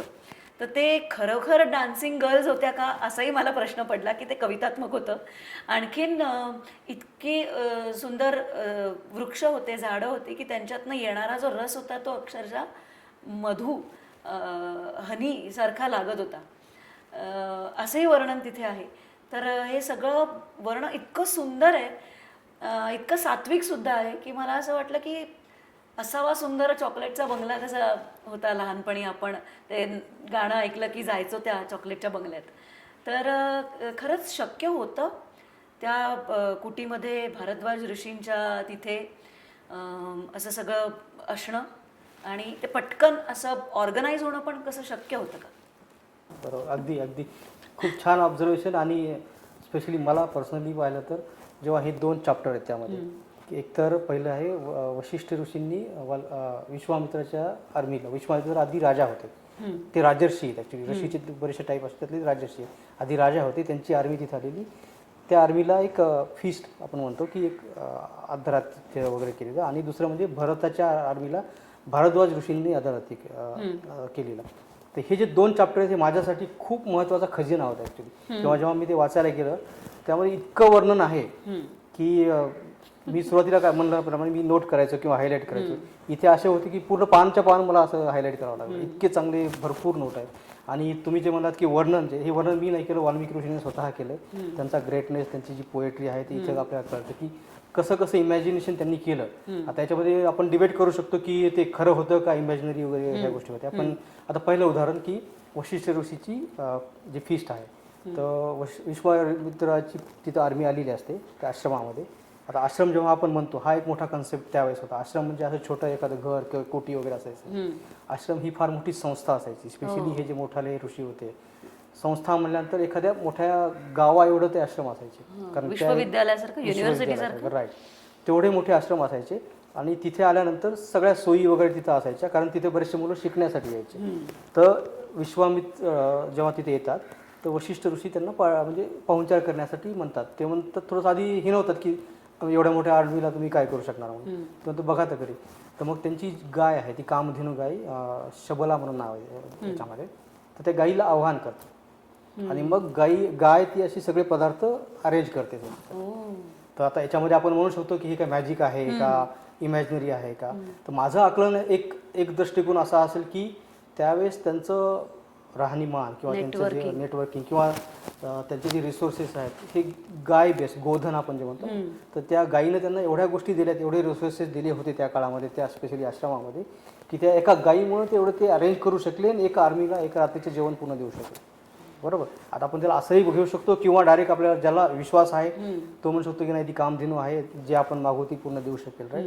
तर तसं डिस्क्रिप्शन वाल्मिकीने लिहिलेलं आहे. आपल्याला कसं घ्यायचं ते आपल्याला ठरवायचं. पण as a food technologist, as a food researcher, हा एक खजाना आहे, हा चॅप्टर पूर्ण खजाना आहे. त्यामध्ये भरपूर गोष्टी लिहिलेल्या आहेत. पायसांपासून चालू होतं, सगळे म्हणतात की ओढे नाले एवढाले की पूर्ण विहिरी पायसाच्या होऊन जातात, फळं येतात, वेगवेगळे नॉनव्हेजचे प्रोडक्ट येतात, आर्मी येते. राईट. आर्मी म्हणजे युद्ध करणारे, त्यांना नॉनव्हेजचे सगळे हे प्राणी पक्षी आपण जे जनरली आता माहिती आहेत आपल्याला, हरणापासून तुमचे मोर आहे, कुकट, रानडुक्कर, हे सगळ्या गोष्टी तिथे आहेत. आणि ते नुसते असे नाहीत की ते व्यवस्थित मांडलेले आहेत, त्याच्यामध्ये पदार्थ सीझन्ड आहेत. म्हणजे आता फूड प्रोसेसिंग अँगल जर म्हणायचं तर दह्यामध्ये आणि मसाल्यामध्ये टाकून ते सीझन केलेले आहेत. म्हणजे आजकाल टिक्का आपण जे म्हणतो, पनीर टिक्का, चिकन टिक्का, राईट, त्या टाईपचं वर्णन आहे. सिझनिंग्स वेगवेगळे आहेत, वेगवेगळे पेय आहेत, फ्लेवर्ड पेय, फ्लेवर्ड ड्रिंक आपण जे म्हणतो, राईट, फ्लेवर्ड पावडरचे मेन्शन ते टाकून ते फ्लेवर करतात. काही असो, केशरी किंवा आपण आजकाल कोकम वगैरे ह्या टाईपचं सुद्धा असू शकतं. पण हे सगळ्या गोष्टी आहेत. वेगवेगळ्या प्रकारच्या दारू, मदिरा वगैरे आहेत. राईट. सुरा हा शब्द आहे, मदिरा हा शब्द. तर हे डिस्क्रिप्शन ह्या पहिल्या पार्टमध्ये. दुसऱ्या पार्टमध्ये भरद्वाज ऋषीला ते जस्ट आवाहन करतात की आता ही भारताची आर्मी माझ्याकडे आलेली, त्यांना सगळ्यांना खाण्यापिण्याची व्यवस्था करायची. ते जस्ट एक आव्हान करतात. आणि इनफॅक्ट माझ्या बुकमध्ये तुम्ही पाहता एक तसा पिक्चर आहे, मी तसा क्रिएट केलेला. तो आव्हान करतात आणि सगळे रेडी होते त्यांच्यासाठी. पूर्ण आर्मी तृप्त होते, अक्षरशः खाऊन तृप्त होती. इतकी तृप्त होती की दुसऱ्या दिवशी सकाळी उठल्यानंतर सुद्धा सैनिक असे जिंकले ते लिहिलेलं त्यांनी.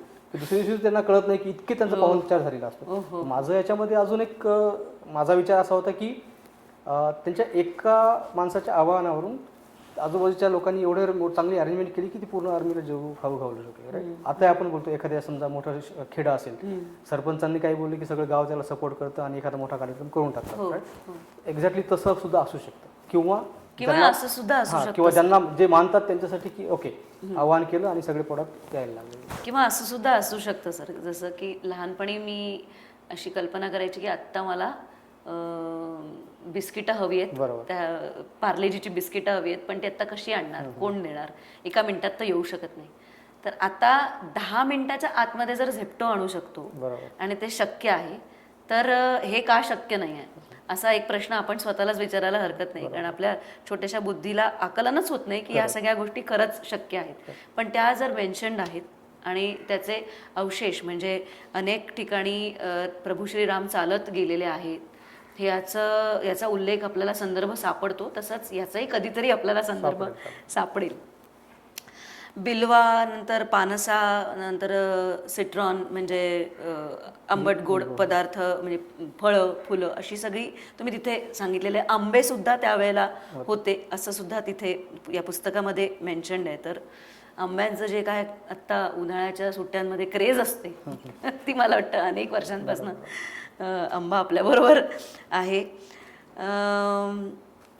फळाबद्दल मी अजून सांगू शकतो की कारण रामाचा जो वनवासाचा पिरियड आहे 14 वर्षाचा, right, most of 90% of the time जे रामायण लिहिलेलं आहे 90% त्या 14 वर्षावरती कॉन्सन्ट्रेट आहे. बाकीचं बालकांड जर सोडलं तर मॅक्झिमम तो पिरियड. आणि प्रत्येक ठिकाणी फळं वर्णलेली आहेत, राईट, वेगवेगळ्या टाईपचे फळं आहेत.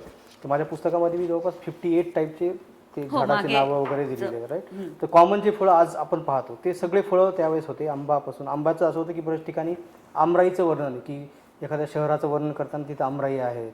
बरोबर. फणस म्हणजे फणस आजचं फणस आहे. बेलाची फळं आहेत. त्याच्यानंतर केळी आहे, केळाला वेगळा शब्द आहे. त्याच्यानंतर नारिकेला केळं आहेत. त्याच्यानंतर अजून बघितलं तर छोटे छोटे जे वाईल्ड बोर तर सगळ्यात इम्पॉर्टंट बोर, स्पेशली किष्किंधा जो पार्ट आहे जो ड्राय आहे राईट, तिथे बोराचं वर्णन बऱ्याच ठिकाणी आहे.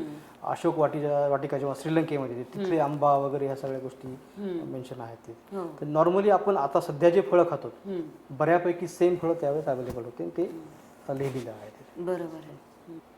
ते राम लक्ष्मण पोचतात इथे पर्यंत, समुद्रापर्यंत. वानर सेनेला घेऊन पोचतात. सुग्रीव हा मदमस्त असतो, बरेच वेळा त्याचा रेफरन्स आहे की त्यांनी मदिरा प्यायलेली आहे आणि तो मदत करायचं ठरवतो आणि त्यांची संपूर्ण वानर सेना ही समुद्रकाठी येते आणि ब्रह्मास्त्र सोडायचा निर्णय प्रभू श्रीराम घेतात, कारण हट्टी समुद्र ऐकायला तयार नसतो आणि मग समुद्रात मिसाईल सोडणार म्हणजे ब्रह्मास्त्र सोडणार तेवढ्यात प्रकट होतो समुद्र देव आणि तो म्हणतो की हाच जी मिसाईल जीच आहे ती तिकडे दुसरीकडे फिरव जिथे दुष्काळ आहे. आणि त्या जागी म्हणजे मेवाडच्या ठिकाणी आपल्याला दूध, दही, गाय आणि फळं अशी सगळी तिथे आजही आपल्याला सापडते. तर ते त्याचंच कारण असेल ब्रह्मास्त्र सोडून तिथे हिरवळ निर्माण करणे. नाही, याचं म्हणजे असं आहे की वर्णन तर अगदी बरोबर तुम्ही जे बोला की अस्त्र सोडायचं आहे राईट. आणि रामाचं एक आपण जेव्हा म्हणतो राम एक वचनी, एक बाणी आणि एक पत्नी, बरोबर. तर बाण तर ओढला आहे, आता सोडायचा कुठं राईट. तर मग समुद्र सांगतो की त्या रिजनमध्ये सोडा, तिथे मला बऱ्याच लोकांनी त्रास दिलेला असं काहीतरी बोलतो. तर मग राम म्हणतो ठीक आहे मी सोडतो. मग सोडल्यानंतर आम्हाला जाणवतं की त्या लोकांनी माझं तर काही नुकसान केलेलं नाही. तर मग राम त्यांना उशाप देतो परत की मी तर आता हे केलंय गोष्ट राईट. तर त्यामुळे तो एरिया आता आपला थार डेझर्ट आपण जे म्हणतो राजस्थानमधलं सगळं हे आहे वाळवंट आहे. तर राम हे म्हणतात की हे जरी मी केलं असलं तरी मी तुम्हाला एक वरदान देतो की तुमचा एरिया दूध दुभत्यामध्ये इव्हन तुपाचं याचं खूप असणार, तुम्हाला कधीही कमी पडणार नाही, समृद्ध असणार तुम्ही आणि तुम्ही आर्थिक बाबतीत सुद्धा खूप पुढे असणार. असं रामाचा आशीर्वाद आहे मेवाड आणि मारवाड एरियातल्या लोकांना. त्यामुळे अजूनही तुम्ही बघता की तिकडे गेल्यानंतर डाळ भाटी आणि घी, चुरमा वगैरे हे पदार्थ घीचे आणि सगळे स्वीट, आपण बिकानेर स्वीट्स वगैरे म्हणतो अजून सगळे फेमस आहेत तिथले. आणि तिथले सगळे अग्रवाल जी कम्युनिटी आहे, माहेश्वरी जी कम्युनिटी आहे, सगळे बिझनेसमध्ये अगदी टॉपला आहेत. तर एवढं दुष्काळ असून एवढं वाळवंट वगैरे असून सुद्धा ते तो रामाचा जो आशीर्वाद आहे तो त्यांना आज तागायत कामी येतोय, उपयोगी. आणि तेव्हापासून हे मी लिहिलं की तुपाच्या रिलेटेड एक स्टोरी लिहिली ही माझ्या पुस्तकामध्ये की तूप इम्पॉर्टंट होतं त्यावेळेस आणि त्याच्या रिलेटेड एक स्टोरी मला वाचताना भेटली म्हणून मी मुद्दाम त्यामध्ये. सुंदरकांडमध्ये सीतेच्या शोधात हनुमान निघतात आणि हनुमानाला प्रश्न पडतो की नेमकं जायचं कुठे आणि शोधायचं कुठे, कारण अशोक वाटिका ही भूलभुलैया वर्णिलेली आहे, खूप मोठं रान आहे. आणि त्याच वेळेला हनुमान पोचतात आतमध्ये महलात रावणाच्या आणि तिथे बघून त्यांना प्रचंड आश्चर्य वाटतं, कारण अशा गोष्टी त्यांनी आधी पण अनुभवलेल्या नसतात. रावणाकडे काही स्पेसिफिक अशी पब पार्टी म्हणूया आत्ताच्या काळात जी वर्णिलेली आहे ती कल्पनेच्या बाहेर आहे. कारण आत्तासुद्धा कुठल्याही पार्टीमध्ये मी ऐकिवात नाही किंवा यूट्यूबवर सुद्धा कुठे असं इतकं भव्य दिव्य वर्णन सुद्धा नाही आहे जे तुम्ही पुस्तकामध्ये केलेलं आहे. त्याबद्दल थोडंसं सांगू शकाल? म्हणजे पानभूमी म्हटलेलं त्यांनी. करेक्ट. इनफॅक्ट एक सेपरेट चॅप्टर आहे माझ्या याच्यामध्ये, रावणाज प्रायव्हेट बार असं त्याचं नाव आहे. आता बार म्हणले की आपल्याला आजकालचे बार आठवतात राईट.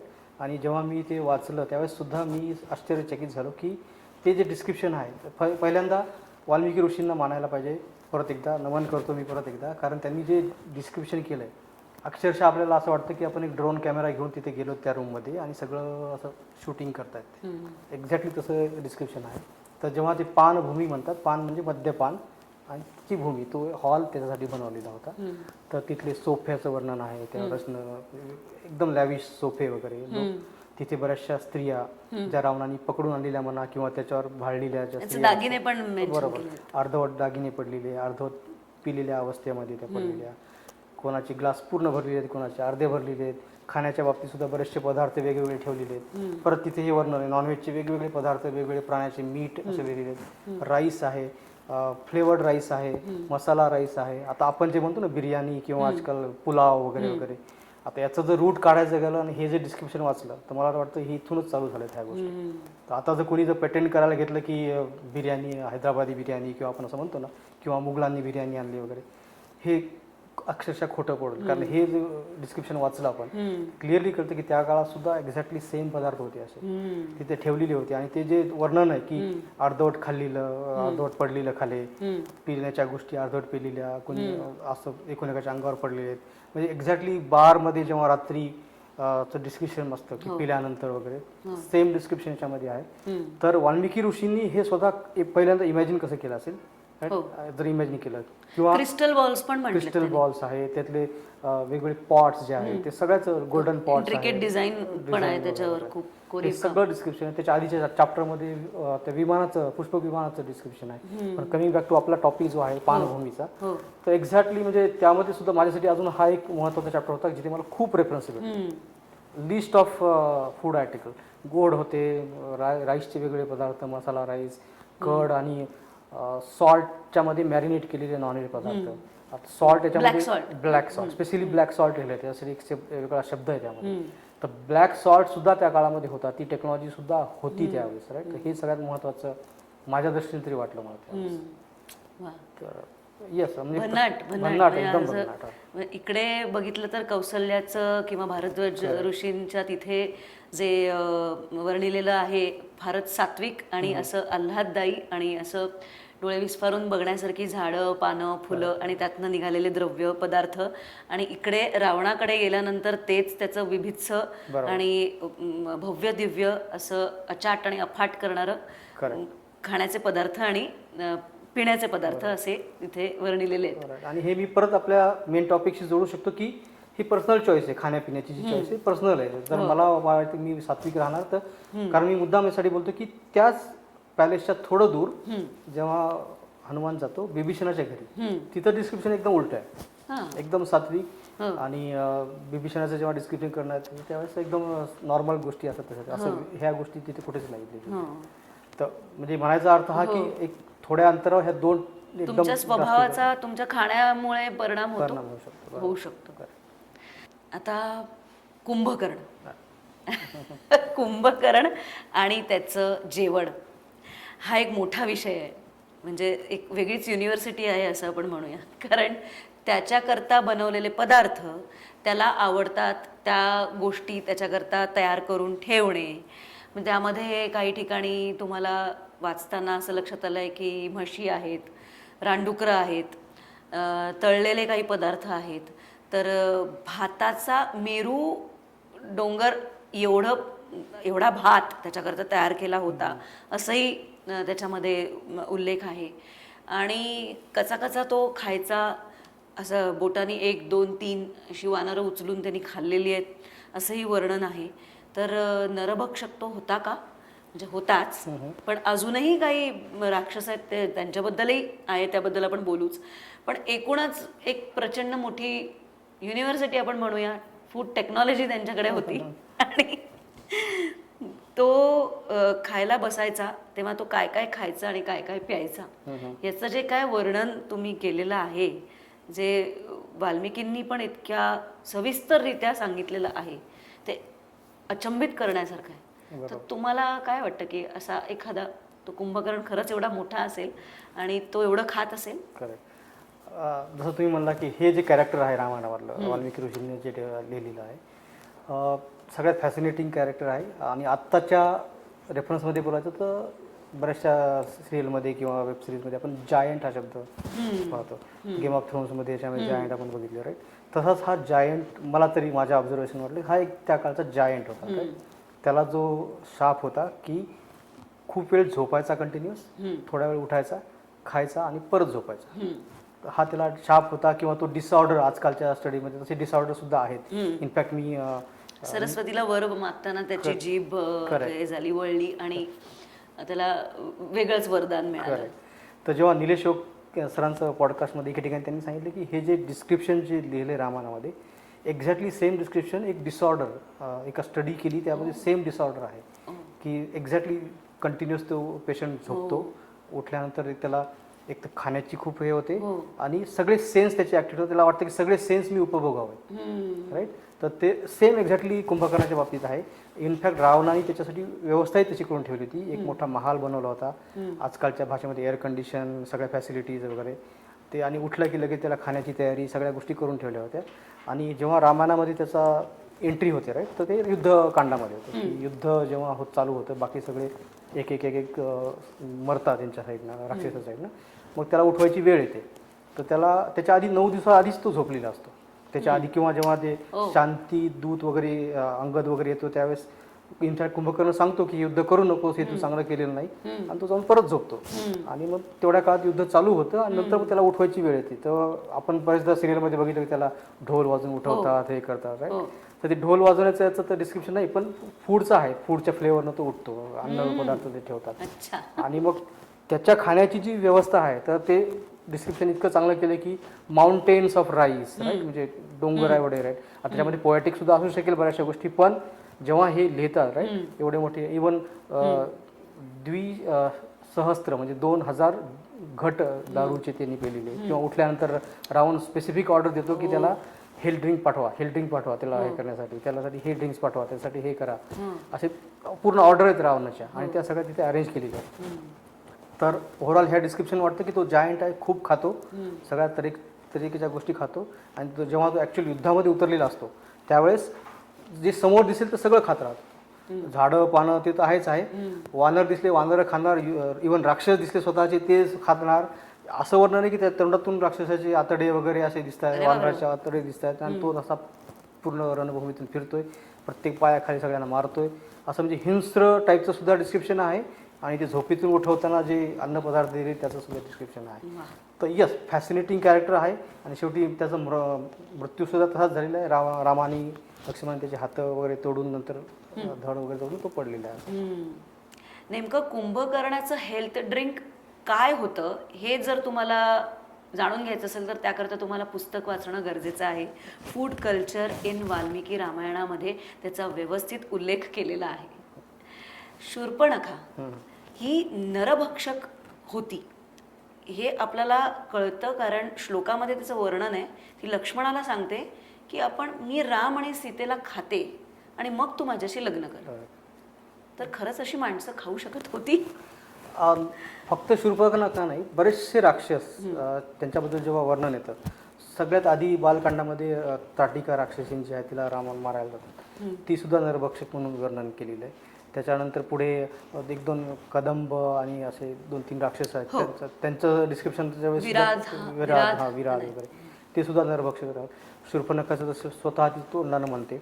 परत जेव्हा अशोक वाटिकेमध्ये सीतेला लक्ष ठेवण्यासाठी ज्या राक्षसीने असतात, त्यांचं जे बोलणं असतं त्याच्यामध्ये सुद्धा आपल्याला कळतं की त्या सुद्धा नरभक्षक आहेत.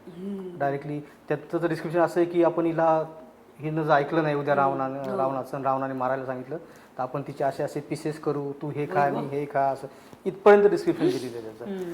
तर याच्यावरून वाटतं की यस, नरभक्षक काही समाजामध्ये होती, म्हणजे खाणारे होते. पण अगेन तेच परत तिथं की तुमची प्रेफरन्स काय आहे आणि तुमचं सात्विककडे जायचं तुम्हाला का तामसिककडे जायचं, आणि त्यानुसार तुमच्या सगळ्या गोष्टी होतात.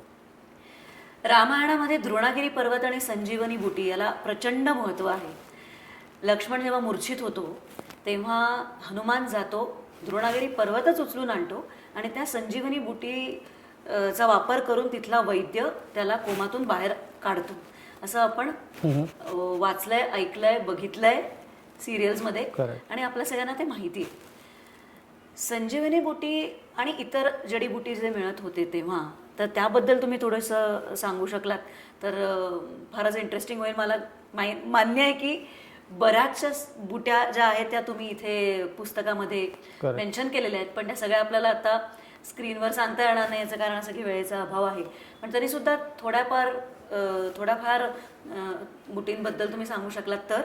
आणि अजून एक विचारायचं म्हणजे, हनुमानाला तर दैवी शक्ती होतीच, ते स्वतःच देव होते, पण तसेच वानरही त्यांच्याबरोबर, त्यांचं सैन्य जे होतं ते वानरांचं होतं.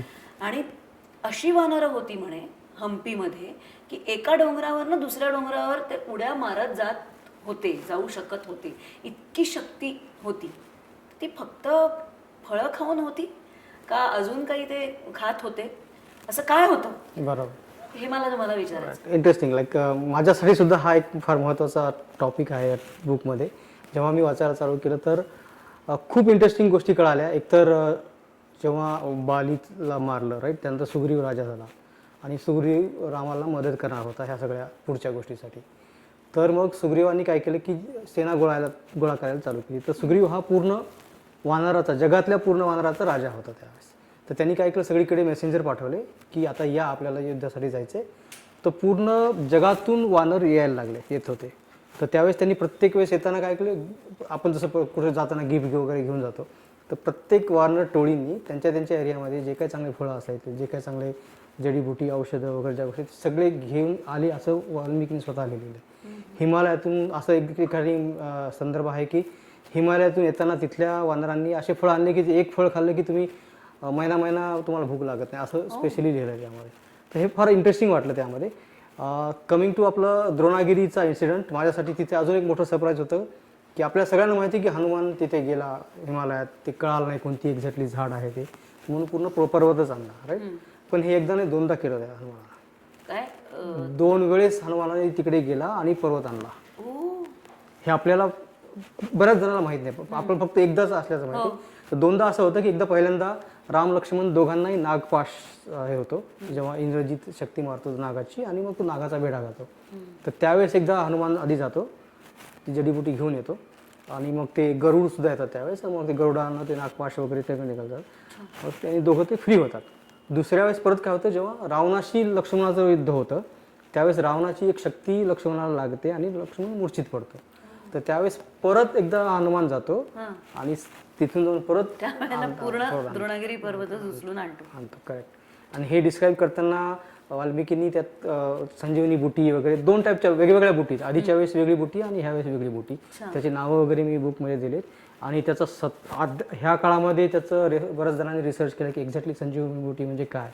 तर त्याचे 2-4 प्रोबेबल नावं आहेत, तर ते मी माझ्या पुस्तकामध्ये दिले. पण अजून कोणी असं कन्क्लूड केलं नाही की हेच आहे म्हणून, पण त्यावरती रिसर्चसुद्धा चालू आहे. ॲक्च्युली मी जेव्हा लिहू लागलो त्यावेळेस माझ्या मनामध्ये हा पॉईंट होता की हे फूडमध्ये इन्क्लूड होईल की नाही. हे मेडिसिन साईडला जातं थोडंसं राईट, आयुर्वेद मेडिसिन त्या साईडला. आणि मी स्वतः काही त्या विषयातला एक्सपर्ट नसल्यामुळे मी काही जास्त त्यामध्ये डिटेलमध्ये लिहिलं नाही. पण जेवढं मला कळलं किंवा लिहिता आलं त्या गोष्टी, त्या छोट्या छोट्या नावं वगैरे लिहिले, किंवा शेवटच्या टेबलमध्ये सुद्धा बरेचसे आयुर्वेदिक गोष्टी आहेत जे मला माहिती आहेत त्या मी लिहिल्या. जसं की आवळा एक कॉमन आहे राईट, फळमध्ये सुद्धा येतं आणि मेडिसिनमध्ये सुद्धा येतं, अशा गोष्टी मी लिहिल्या त्यामध्ये. तर येस, वानराचं मेन खाद्य म्हणलं तर फळं, जे काही जंगलामध्ये असेल त्यांच्या एरियामध्ये अवेलेबल असेल ते. दुसरं म्हणजे मध, आणि काही वानर मधाची दारू जी होती ती सुद्धा ड्रिंक करायची. स्पेशली सुग्रीवाबद्दल खूप मोठं वर्णन आहे की जेव्हा त्याला राज्य भेटलं, नंतर पावसाळा सुरू झाला, पावसाळ्यामध्ये सगळ्या मुवमेंट कमी झाल्या, तर मग लंकेकडे जाण्याचा प्रवास त्यांनी थांबवला 4 महिने. म्हणजे की पावसाळा होऊ द्या. ह्या एरियात ते पंपा सरोवर त्या ठिकाणात होते. तर पावसाळा झाल्यानंतर त्यांना पुढची हे चालू करायची होती. तर त्या काळामध्ये मात्र सुग्रीव पूर्ण एकदम आपला आजकालच्या पूर्ण विसरला होता. लक्ष्मणाला मुद्दाम तिथं जावं लागलं, लक्ष्मणाला मुद्दाम जाऊन ते रिमाइंड करावं लागलं, ह्या सगळ्या गोष्टी झाल्या. आणि अजून वानरसेनेबद्दल म्हणलं तर जेव्हा वानरसेना निघाली लंकेकडे तेव्हा रामाने स्वतः त्यांचा जो सेनापती होता नल हा सेनापती आहे, त्यांनी पुढे सेतू वगैरे बांधला. तर त्यांना स्पेशली इन्स्ट्रक्शन दिल्यात जेव्हा रामायणामध्ये लिहिलेलं की असा तुम्ही समोर 1-2 टोळ्या पाठवा, ते असं पाहतील की ज्या रस्त्यानं जाईल तिथं भरपूर पाणी असेल, भरपूर फळं असतील, सगळ्या सेनेचं खाणंपिण्याची सोय झाली पाहिजे. परत पुढे जाताना जेवढे काही वॉटर सोर्स आहेत तिथं रक्षण करा, नाही तर हे राक्षस लोक त्याच्यामध्ये विष वगैरे घालून खराब करतील, आपलं नुकसान करतील. आणि सिमिलर वे जेव्हा लंकेमध्ये जातात तिथं सुद्धा तो जो स्पॉट निवडतात, तिथं निवडताना सुद्धा इन्स्ट्रक्शन दिली की अशा ठिकाणीच आपल्याला जायचं जिथं फळं वगैरे खूप असतील, पाणी खूप असेल. तर म्हणजे ॲज अ रामाची ही लिडरशिप क्वालिटी तिथे दिसते की सगळ्यांचं केअर केलं रामाने. आणि याच्यातून खाण्याच्या बाबतीत म्हणलं तर वानरसेनेचं खाद्य, ते काय खायचे, त्यांचे जे एनर्जी सोर्सेस वगैरे ते सगळं आपल्याला कळतं याच्यामध्ये. पण इम्पॉर्टंट माझ्यासाठी हे होतं की इतकं सगळ्या गोष्टी डिटेलमध्ये लिहिलेल्या आहेत, पण आज पण कोणी ह्यावरती बोललं नाही ना, अजिबातच नाही. आणि असं म्हणतात की अमृत सुद्धा काल्पनिक आहे, पण तुम्ही एका ठिकाणी लिहिलेलं आहे की वशिष्ठ मुनी हे राम आणि लक्ष्मणाला सांगतात की विष आणि अमृताची उत्पत्ती कशी झाली. बरोबर. तर हे वाल्मिकी रामायणामध्ये सुद्धा आहे. आहे. आणि विष आणि अमृत हे त्यावेळेला कशाला म्हटलं जायचं असं रामायणात? करेक्ट. ऍक्च्युली रामायणात जो संदर्भ येतो तो एकतर आपले समुद्र मंथनाची कहाणी पूर्ण विश्वामित्र सांगतात रामाला. आता त्यावेळेस आधी विष येतं, मग शिव विष प्राशन करतात. तिथे बरेचसे श्लोक येतात जिथे विष हा शब्द लिहिलेला आहे. अमृताच्या गोष्टी सुद्धा नंतर येतात. त्यावेळेस ते येतच, समुद्र मंथनाच्या वेळेस अमृत निघतं वगैरे, ती सगळी स्टोरी आहे. आणि पुढे सुद्धा जिथे जिथे चांगल्या गोष्टी असतात तिथे अमृताची उपमा दिलेली आहे. आणि जिथे समजा खूप वाईट गोष्टी, एक्झाम्पल काही जेव्हा दशरथाला डिमांड करते रामाला वनवासाला पाठवायचं वगैरे, तर दशरथ क्लिअरली बोलतात की हे तुझे शब्द मला विष प्राशन केल्यासारखे वाटतात. अशा अँगलनं विषाचं रेफरन्स आहे रामायणामध्ये. आणि पुढे जेव्हा राम वनवासाला निघतात तर तेव्हा अयोध्येचं जे वर्णन आहे तर तिथं असलेली की जसं काय की पूर्ण शहरानंच विष प्राशन केलं, इतकं ते त्यांची एनर्जी वगैरे डाऊन वगैरे झालेली. तर अशा उपमा देत देत विषाचं आणि अमृताच्या रेफरन्सेस आहेत त्यामध्ये. तर एक्झॅक्टली ते काय होतं काय नाही हे असं डिटेलमध्ये नाही, पण ॲज अ उपमा म्हणा किंवा ॲज अ रेफरन्स म्हणा बऱ्याच ठिकाणी त्याचे आहेत ते शब्द वगैरे. म्हणजे रामाला सुद्धा सांगण्यात आलं होतं विष आणि अमृत आणि त्याचं महत्त्व. हे आपल्याला सरांच्या पुस्तकातून मला परत वाचायला मिळालं. आधी फक्त आपण विषामृत अशी गोष्ट, समुद्र मंथन हे सगळं आपल्याला माहिती होतं, पण सरांनी रेफरन्सेस हे वाल्मिकी रामायणातनंच घेतलेले असल्यामुळे आणि ते या छोट्याशा पुस्तकातून मला वाचता आल्यामुळे आता मला 100% खात्री पटलेली आहे की विषही असतं, अमृतही असतं, सकारात्मकताही असते, नकारात्मकताही असते. ते आपण म्हणतो ना की anything is excess is a poison, right? आणि anything good for is a amrit for. त्याच आपण ते छोट्या म्हणजे आताच्या परिभाषेत जर म्हणायचं, ते खाद्यपदार्थांमधनं पण असू शकतं. एनिथिंग इन एक्सेस इज अ विष इज पॉयझन. रामफळ, सीताफळ आणि हनुमान फळ याबद्दल आपण ऐकतो. करेक्ट. म्हणजे मी बघितले पण आहे, रामफळ बघितलं आहे, सीताफळ बघितलेलं आहे, म्हणजे खाल्लेलं पण आहे. तर असं म्हणतात ते सीताफळ म्हणजे वानरांनी, म्हणतात नाही तुमच्या पुस्तकातही रेफरन्स मला मिळाला आहे की वानर म्हणाले की सीताचे अश्रू त्या सीताफळावर दिसत आहेत आणि म्हणून त्याच्यावर ते डाग आहेत आणि त्याच्या आतमध्ये गर पण आहे आणि बी पण आहे. तर हे कितपत खरं आहे? म्हणजे त्या वाल्मिकी रामायणात सीताफळ असं म्हटलं जायचं त्या फळाला? नाही, बिलकुल नाही. इनफॅक्ट वाल्मिकी रामायणामध्ये सीताफळ म्हणा, रामफळ म्हणा किंवा हनुमान फळ याचा कुठेही संदर्भ नाही. माझ्या मते हे सगळे नंतरचे ॲडिशन आहेत. ॲक्च्युली आपण विकिपीडियामध्ये जर बघितलं तर रामफळ, सीताफळ हे सगळे पोर्तुगीजांनी आपल्या इंडियामध्ये आणले आणि त्याला पॉप्युलर करण्यासाठी असे नावं दिले, सो दॅट लोकांना ते अट्रॅक्ट करतील आणि लोक जास्त ॲक्सेप्ट करतील, असं त्याचं रेफरन्स आहे. पण मेन रामायणामध्ये, वाल्मिकी रामायणामध्ये असं कुठंच नाही की रामायण नंतर त्यांच्या नावानं कोणी नाव दिलं असेल तर माहिती फळ आवडायचं म्हणून रामफळ, असं नाही आहे, असं कुठंच नाही. आणि अजून दुसरे 2-3 बऱ्याचशा गोष्टी आहेत की सपोज राजगिराचं एक आहे, तर मी माझ्या पुस्तकात लिहिले. राजगिरा सुद्धा बरेच जण म्हणतात की रामायणात त्याचा उल्लेख आहे, पण मला आता काही भेटला नाही. परत त्याच्यानंतर अजून एक उदाहरण दिले की एक स्टोरी आहे राम नंतर आहे बहुतेक, ती बहुतेक उत्तरकांडमध्ये. उत्तरकांड मी कन्सिडर करत नाही की वाल्मिकीने लिहिलं म्हणून. वाल्मिकी रामायण हे एंड होतं युद्धकांडामध्ये माझ्या मते. कारण तुम्ही जर वाचलं ओरिजिनल रामायण तर आपलं जसं कोणत्या श्लोकाच्या नंतर फलश्रुती असते की हे श्लोक म्हणल्यानंतर किंवा हे केल्यानंतर तुम्हाला हे फळ भेटेल, राईट? तर तसं हे वाल्मिकी रामायण युद्धकांडाच्या नंतर संपतं की रामाचा अभिषेक होतो, सगळे हॅपी एंडिंग आपण जे म्हणतो, राईट? तसं झालेलं आहे. नंतर त्याची फलश्रुती दिलेली, म्हणजे वाल्मिकीनं जे लिहिलं ते इथं एंड झालं. पुढचं जे ॲडिशन आहे ते नंतर ॲड करत करत गेले. आणि तिथे कुठेतरी असा रेफरन्स आहे की रामाच्या दरबारामध्ये एकदा 2 पार्टी आल्या होत्या. एक म्हणते की राईस चांगला आहे, कारण राईस बऱ्याचशा चांगल्या शुभकामामध्ये पांढरा आहे, त्याला कीड लागत नाही, राईस सगळ्यात उत्तम ग्रेन आहे. आणि दुसरे पार्टी म्हणते की रागी, आपली नाचणी म्हणते ना, ते घेऊन येतात. तर ते म्हणतात की ती दिसायला काळी आहे, जास्त अट्रॅक्टिव्ह नाही वगैरे वगैरे. त्या दोघात कॉम्पिटिशन लागलेली असते, हनुमान समोर असतो तिथे. तर त्या पूर्ण कॉम्पिटिशनमध्ये राम म्हणतात की ठीक आहे आपण याला 6 महिने ठेवूया, नंतर बघूया. तर 6 महिन्यानंतर रागी चांगली राहिलेली आहे, त्यामुळे रागी विनर म्हणून येते आणि तांदूळ हारलेलं असतं. ही जी फोक कहाणी आहे मोस्टली कर्नाटकामध्ये फार फेमस आहे, राईट? पण हे नंतरचे ॲडिशन आहेत सगळे, हे जे आहेत तर मेन रामायणामध्ये नाही आहेत. तर अशा बऱ्याचशा गोष्टी जसं आपण मी म्हणतो की रामायण प्रत्येकाच्या घरी रामायण आहे, सबका अपना अपना राम आहे, राईट. तर प्रत्येकाच्या डिस्ट्रिक्टमध्ये प्रत्येकाच्या गावामध्ये काही ना काही रामाची रिलेटेड स्टोरी आहे, की आम्ही म्हणतो की ही सीताची नहाणी आहे, झरा आहे खरा, राईट. किंवा कुठं म्हणतो की हे रामाचे पावलं आहेत, हनुमानाचे पावलं आहेत, असं ठीक आहे. तर प्रत्येक ठिकाणी अशी तिथली स्टोरी आहे. आणि ह्या गोष्टी अजून आपण बरंचसं रिसर्च करून वगैरे तयार करू. तुम्ही आता जे रिसर्च करून लिहिलेलं आहे, एवढी पानं आहेत, त्यामध्ये ऑथेंटिक मला याकरता वाटतं की रेफरन्सेस तुम्ही श्लोकाचेच घेतले, श्लोक तिथे मांडलेले आणि त्याचा अर्थ तुम्ही समजावून सांगितलेला आहे. अजून रिसर्च करण्याची गरज आहे, अजून रिसर्च करू शकता की एवढं पुस्तक इनफ होतं आता जे तुम्ही? नाही, माझ्या मते अजून करता येईल, कारण हे फक्त मी जसं म्हणलं की वाल्मिकीने फक्त रामाची कथा सांगितली पूर्ण, पण त्याच्या व्यतिरिक्त रामाचे बरेचसे पैलू दुसरे आहेत, जसे की राजकारण, रामानाचा व्ह्यू, राजकारणाचा व्ह्यू, ॲग्रिकल्चर, ह्या गोष्टी ज्या आहेत, समाजकारण. त्याचे दुसरे जे पुराण आहेत, जसं स्कंद पुराण, पद्मपुराण, हे 2 मेन सोर्स आहेत. भागवत पुराणामध्ये सुद्धा, कारण भागवत पुराण हे मोस्टली कृष्णच्या अराउंड आहे, पण रामाचं सुद्धा बराचसा त्याच्यात आहे. त्याच्यामध्ये सुद्धा आपण जर वाचलं, सर्च केलं तर भेटू शकतात बऱ्याचशा गोष्टी. ॲटलिस्ट ठीक आहे, म्हणजे फूड रेफरन्स किती भेटतील माहीत नाही, पण बऱ्याचशा अशा असोसिएटेड ज्या लिंक गोष्टी आहेत त्या सगळ्या आपल्याला तिकडे भेटू शकतात. पण निश्चितच या पुस्तकामुळे खाद्य संस्कृती काय होती, कशी होती, याला वाचा नक्कीच फुटलेली आहे. आणि माझ्या मुलीला तर सर आकर्षणच आहे या गोष्टीचं, कारण हे पुस्तक जेव्हा मी आणलं आणि वाचायला घेतलं तेव्हा ती लगेचच तिने तिच्या खणात ठेवून दिलं आणि 2 दिवस मला काही ते दिसलं नाही आणि ती म्हणाली की मी अर्ध पुस्तक वाचून झालेलं आहे माझं, कारण मला इतकं अट्रॅक्शन आहे की काय तेव्हा ते खात होते. आणि खरंच म्हणजे ते सर्वसामान्य मनुष्यच होते, बरोबर, जे खात होते ते.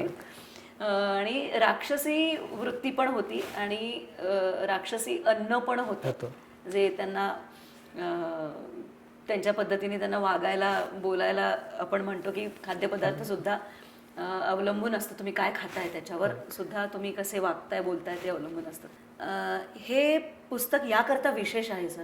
याचं कारण असं की आत्तापर्यंत याला महत्त्व असून सुद्धा याच्यावर अभ्यासून लिहिलं जाईल आणि ते लोकांपर्यंत, वाचकांपर्यंत पोचवलं जाईल याकरता अजिबातच प्रयत्न झाले नव्हते. मला आश्चर्य या गोष्टीचं वाटतं की इतकं का बरं आपण अजूनही दुर्लक्ष का केलं होतं. याचं कारण एक असावं, जसं माझ्या आईने सांगितलं तसंच तुमच्याही आईने सांगितलं असेल, इतर जे बघतायत त्यांच्याही आई वडिलांनी सांगितलं असेल की बाप्पाला जे देऊ ते त्याला आवडतं. जे आपण बाप्पाला देतो ते अमृत होतं आणि ज्याचा आपण अनादर करतो ते विषासारखं होऊ शकतं. तरीसुद्धा हे पुस्तक मला असं वाटतं की आयुर्वेदासाठी सुद्धा, आणि अनेक वेळा म्हणजे माझ्या मुलीवरनं सांगते मी, तुम्ही जसं म्हटलं की आवळा याचं वर्णन केलेलं आहे, मी तिला म्हणते की दररोज एक आवळा खात जा, पण ती खात नाही.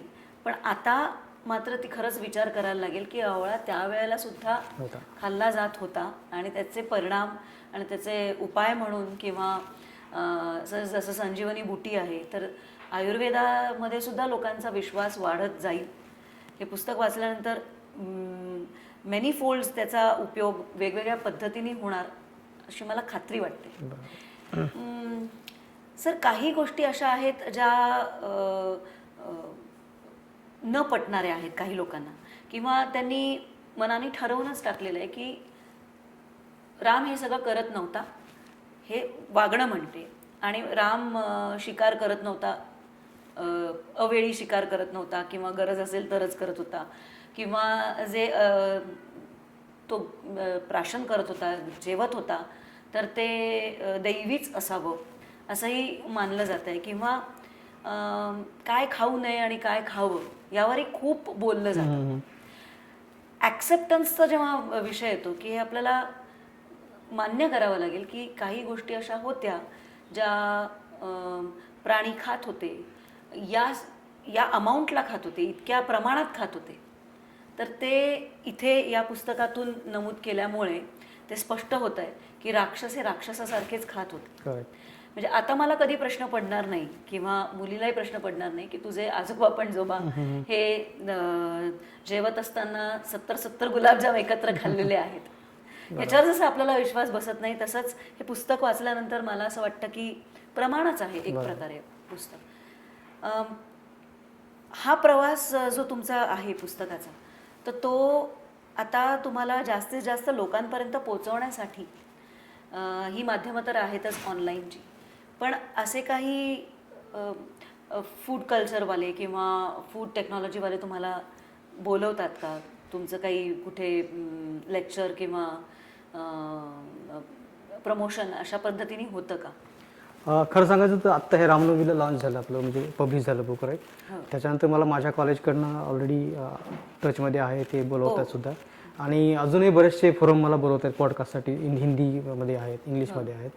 पण मी मला आधी हा एक आपला सुरुवातीचा अटेम्प्ट होऊ जाऊ दे आणि नंतर बाकी गोष्टी बघता येईल. आणि पॅरलली मी ह्या पुस्तकाचं पुढच्या नेक्स्ट स्टेप जे आहेत ते सुद्धा करतोय. आणि सगळ्यात महत्त्वाचं, जसं तुम्ही म्हणालात की आयुर्वेदासाठी महत्त्वाचं आहे, फूड टेक्नॉलॉजीसाठी महत्त्वाचं आहे, तर आणि तोच ॲस्पेक्ट घेऊन मी सगळीकडे जाणार आहे की आपल्याला हे स्टडी आता चालू केली पाहिजे. मी फक्त एक पान उघडलं ह्या पूर्ण भंडाराचं. त्याच्यामध्ये खूप गोष्टी आहेत आणि सगळ्यांना आपापल्या अँगलनं स्टडी करावं लागेल आणि तरच मग आपल्याला ह्या गोष्टीतून बऱ्याचशा गोष्टी ज्या आपल्याला सध्या माहीत नाहीत त्या माहिती होतील आणि पुढे आपल्याला त्याचा भरपूर चांगला फायदा होईल. सर, मी असं ऐकलं होतं की हळद, टर्मरिक ही आपल्या इथली नाही आहे, भारताच्या बाहेरची, तर ते बरोबर आहे का चुकीचं आहे? याची मी पूर्ण कहाणी सांगतो आणि तोच माझा एक आस्पेक्ट होता. इनफॅक्ट मी तेच बोलणार होतो की आपण हे जुने पुराण म्हणा, जे आहे रामायण, महाभारत, वेद वगैरे, हे का वाचले पाहिजे. कारण एक क्वेश्चन समोर येतो की अरे यार, बाकीचं जग एवढं पुढे चाललं आहे, राईट. सगळ्या टेक्नॉलॉजी नवीन वगैरे ते करतायत, ते स्टडी करतायत, तिथून रिसर्च करतायत, मग आपण हे बॅकवर्ड का जातो, इकडलं मागचं का बघतोय. तर मला 2-3 पॉईंट आहे त्याच्यामध्ये. एक तर हे वाचण्यासाठी एकतर कसं, युरोपचं एक्झाम्पल सगळ्यात चांगलं. त्यांनी मॉडर्न करत खूप डेव्हलप झाले, पण आता सध्याची त्यांची परिस्थिती बघितली culturally, they are gone kind of thing, right. कारण त्यांचं कल्चर राहिलं नाही आणि त्यांचं जे टेक्नॉलॉजी डेव्हलप केली ती त्यांच्या स्वतःच्या फॅमिलीलाच यूज होत नाही. बरेचसे बाहेरचे रिफ्युजीज येऊन, पॉलिटिकल सिच्युएशन आपल्या सगळ्यांना माहिती आहे, राईट. ते जर टाळायचं असलं भारतासारख्या कंट्रीला, तर आपण आपल्या रूटची काळजी घेतली पाहिजे, राईट. पहिली गोष्ट ती. दुसरी गोष्ट अशी की हे स्टडी का केलं पाहिजे. तर एक सिम्पल एक्झाम्पल, जसं हळदीचा विषय काढलाच आहे तुम्ही, तर मागे तुम्हाला माहीत असेल की हळदीवर US च्या एका युनिव्हर्सिटीनं पेटेंट केलं होतं हळदीच्या प्रॉपर्टीजवरती, अँटीसेप्टिक प्रॉपर्टीवरती. तर त्यावेळेस आपले सायंटिस्ट भारतातले रघुनाथ माशेलकर, त्यांनी ती पूर्ण केस फाईट केली. त्या फाईटमध्ये त्यांनी हे दाखवले की हळदीचे जे हे गुणधर्म आहेत हे आम्हाला आमच्या वडिलोपार्जित किती पुराणापासून माहिती आहेत आम्हाला, हे तुम्ही पेटेंट करू शकत नाही. ते हे एक एक्झाम्पल झालं आणि ती केस त्यांनी सक्सेसफुली जिंकली. आणि त्यामुळं आज कसं झालं की जेवढे काही हळदीचे बिझनेस आहेत ते सेफ राहिले आपल्या इंडियन इंडस्ट्रीसाठी. नाहीतर त्यांना रॉयल्टी द्यावं लागली असते किंवा पेटंट राईट्स त्यांच्याकडे राहिले असते. सिमिलर वे उद्या कोणी कोणत्याही प्रॉडक्टमधून येईल आणि त्याच्यावर काहीतरी प्रोसेस करेल आणि पेटेंट करेल, राईट. हे जर पुढे टाळायचं असतं तर ही स्टडी फार महत्त्वाची, की आपल्याला ऑलरेडी डॉक्युमेंटेड आहे की हे ऑलरेडी आमच्याकडे आहे.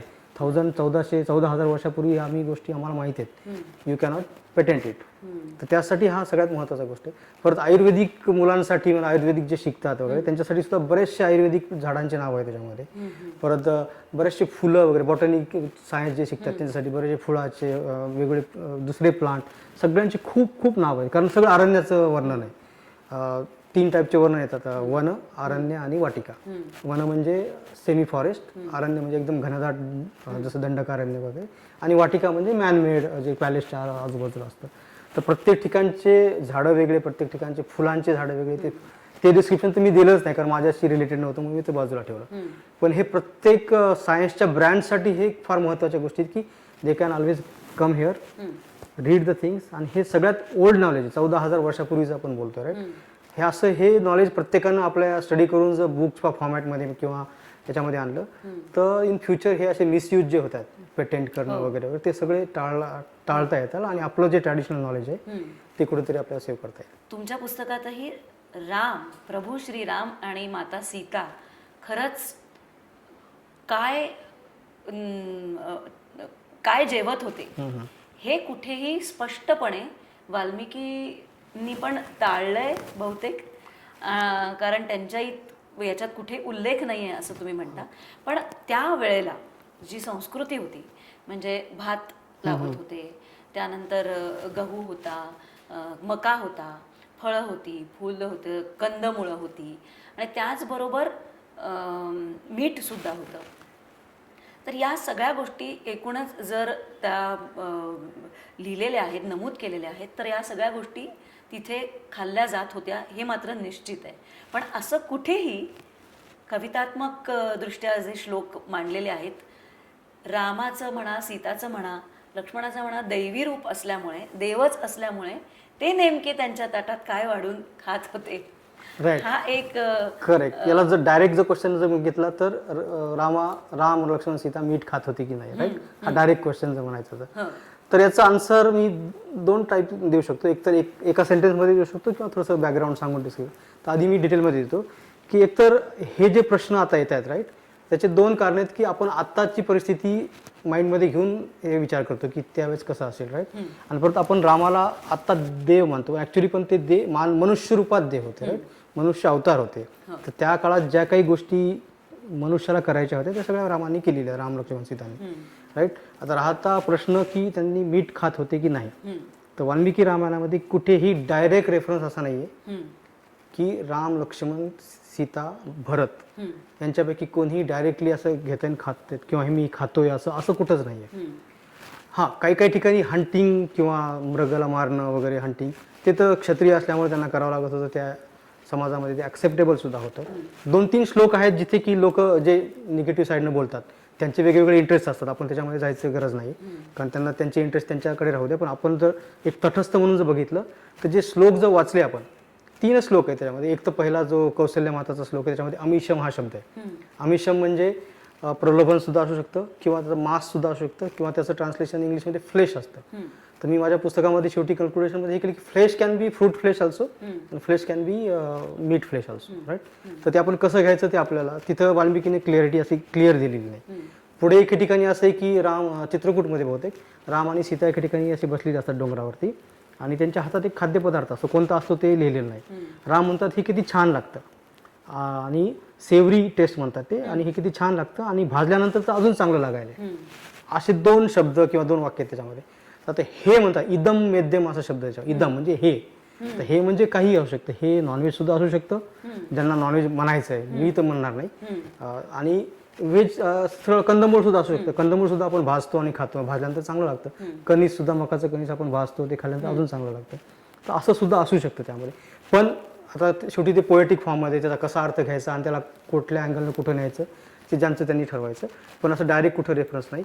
आणि तिसरा अजून एक आहे की जेव्हा हनुमान सीतेला पाहायला शोधायला येतात तेव्हा सीतेची भेट होते, इंट्रोडक्शन वगैरे त्या सगळ्या गोष्टी झाल्यानंतर सीता ऑब्व्हियसली विचारते की राम कसे आहेत वगैरे. तर हनुमानाच्या म्हणण्यामध्ये असं येतं की तुमच्या जाण्यानं ते खूप दुःखी आहेत वगैरे वगैरे, खाणं पिणं सगळं सोडलेलं जवळपास त्यांनी. आता ते काही नॉनव्हेजही खात नाहीत, दारू घेत नाहीत, असा एक श्लोक आहे त्याच्यामध्ये. तर तो असं याचा अर्थ असा नाही की ते घेत होते, असंही नाही आहे, राईट. फक्त त्याच्या एक श्लोकामध्ये तसं आलेलं आहे, तेवढा एक पार्ट आलेला आहे. पण ते तिथं डायरेक्ट करतात, खातात वगैरे असं काहीच नाही आहे. तर त्यामुळं हे ज्याला जिथं न्यायचं तिथं नेऊ.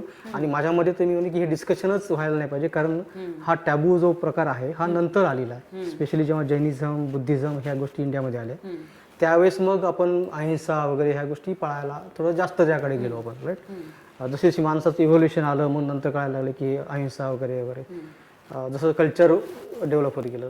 पण हा जो पॉईंट आहे तो आता अर्थ नाही माझ्यामध्ये, त्यावर डिस्कशन करून अर्थ नाही, कारण क्लिअरली लिहिलेलं त्याच्यामध्ये तिथे कुठे डायरेक्ट रेफरन्स नाही आहे. पण येस, नॉनव्हेज त्या काळामध्ये होतं, ॲक्सेप्टेबल होतं.